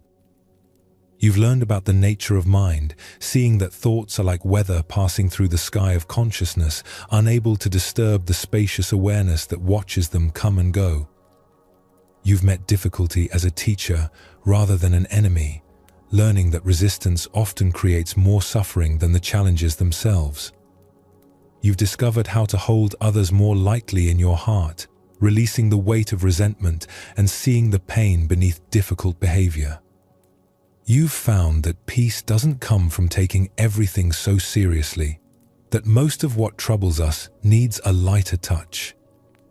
You've practiced beginner's mind, approaching each moment fresh rather than filtered through old assumptions. You've recognized the contentment that comes not from having more, but from being fully present to what you have. And finally, you've explored the wisdom of surrender, learning to work with life rather than against it, trusting the natural intelligence that flows through all things. But you don't need to hold on to any of these teachings. You don't need to remember them or practice them. Like seeds planted in fertile ground, they'll grow in their own way and their own time. Your only task now is to rest. Let your breathing slow completely now. feel yourself sinking deeper into whatever supports you. Notice how your body knows exactly how to rest when you stop trying to control the process. All the concerns of the day can wait until morning. All the plans for tomorrow can rest until tomorrow comes. Right now, in this moment, nothing needs your attention. Nothing requires solving. Nothing demands understanding. You can let go of being anyone particular. Let go of maintaining any image or identity. Let go of all the roles you play during the day. For these hours of rest, you can simply be the awareness that witnesses all experience without needing to be anything special. Your breath continues on its own. Your heart beats without your conscious effort. Your body knows how to heal and restore itself while you sleep. You can trust this wisdom that's deeper than thought, older than your conscious mind. As you drift towards sleep, know that you're not falling into unconsciousness, but returning to your most natural state. The awareness that's been here throughout tonight's journey doesn't disappear in sleep. It simply rests in itself, no longer busy with the work of being awake. Sleep is not an escape from life, but a return to the source of all life. In this deep rest, the boundaries that seemed so solid during the day naturally soften. The separation between self and world becomes less defined. You return to the wholeness that was here before any division arose. Let yourself release completely now. Release any remaining tension in your body. Release any lingering thoughts. Release the need to understand or accomplish or become anything at all. You are held by something larger than yourself. By the bed beneath you. By the moment itself. By the natural flow of life that carries all things. You can rest in this holding, trusting that everything necessary will take care of itself. The peace you've touched tonight isn't something you achieved. It's something you uncovered by removing what obscured it. This peace is always here, always available, always ready to welcome you home whenever you remember to stop running and simply be still. May your sleep tonight be deep and restorative. May you rest in the confidence that you are exactly where you need to be, exactly as you are. May you release all burden and know that this release is not weakness, but wisdom. May you wake refreshed, carrying the gentle insights of tonight into whatever tomorrow brings. And may you remember, even if only faintly, that the peace you seek is never far away. It's as close as this breath, this moment, this simple presence. Sleep well, and thank you for joining us here at Sleepy Monk.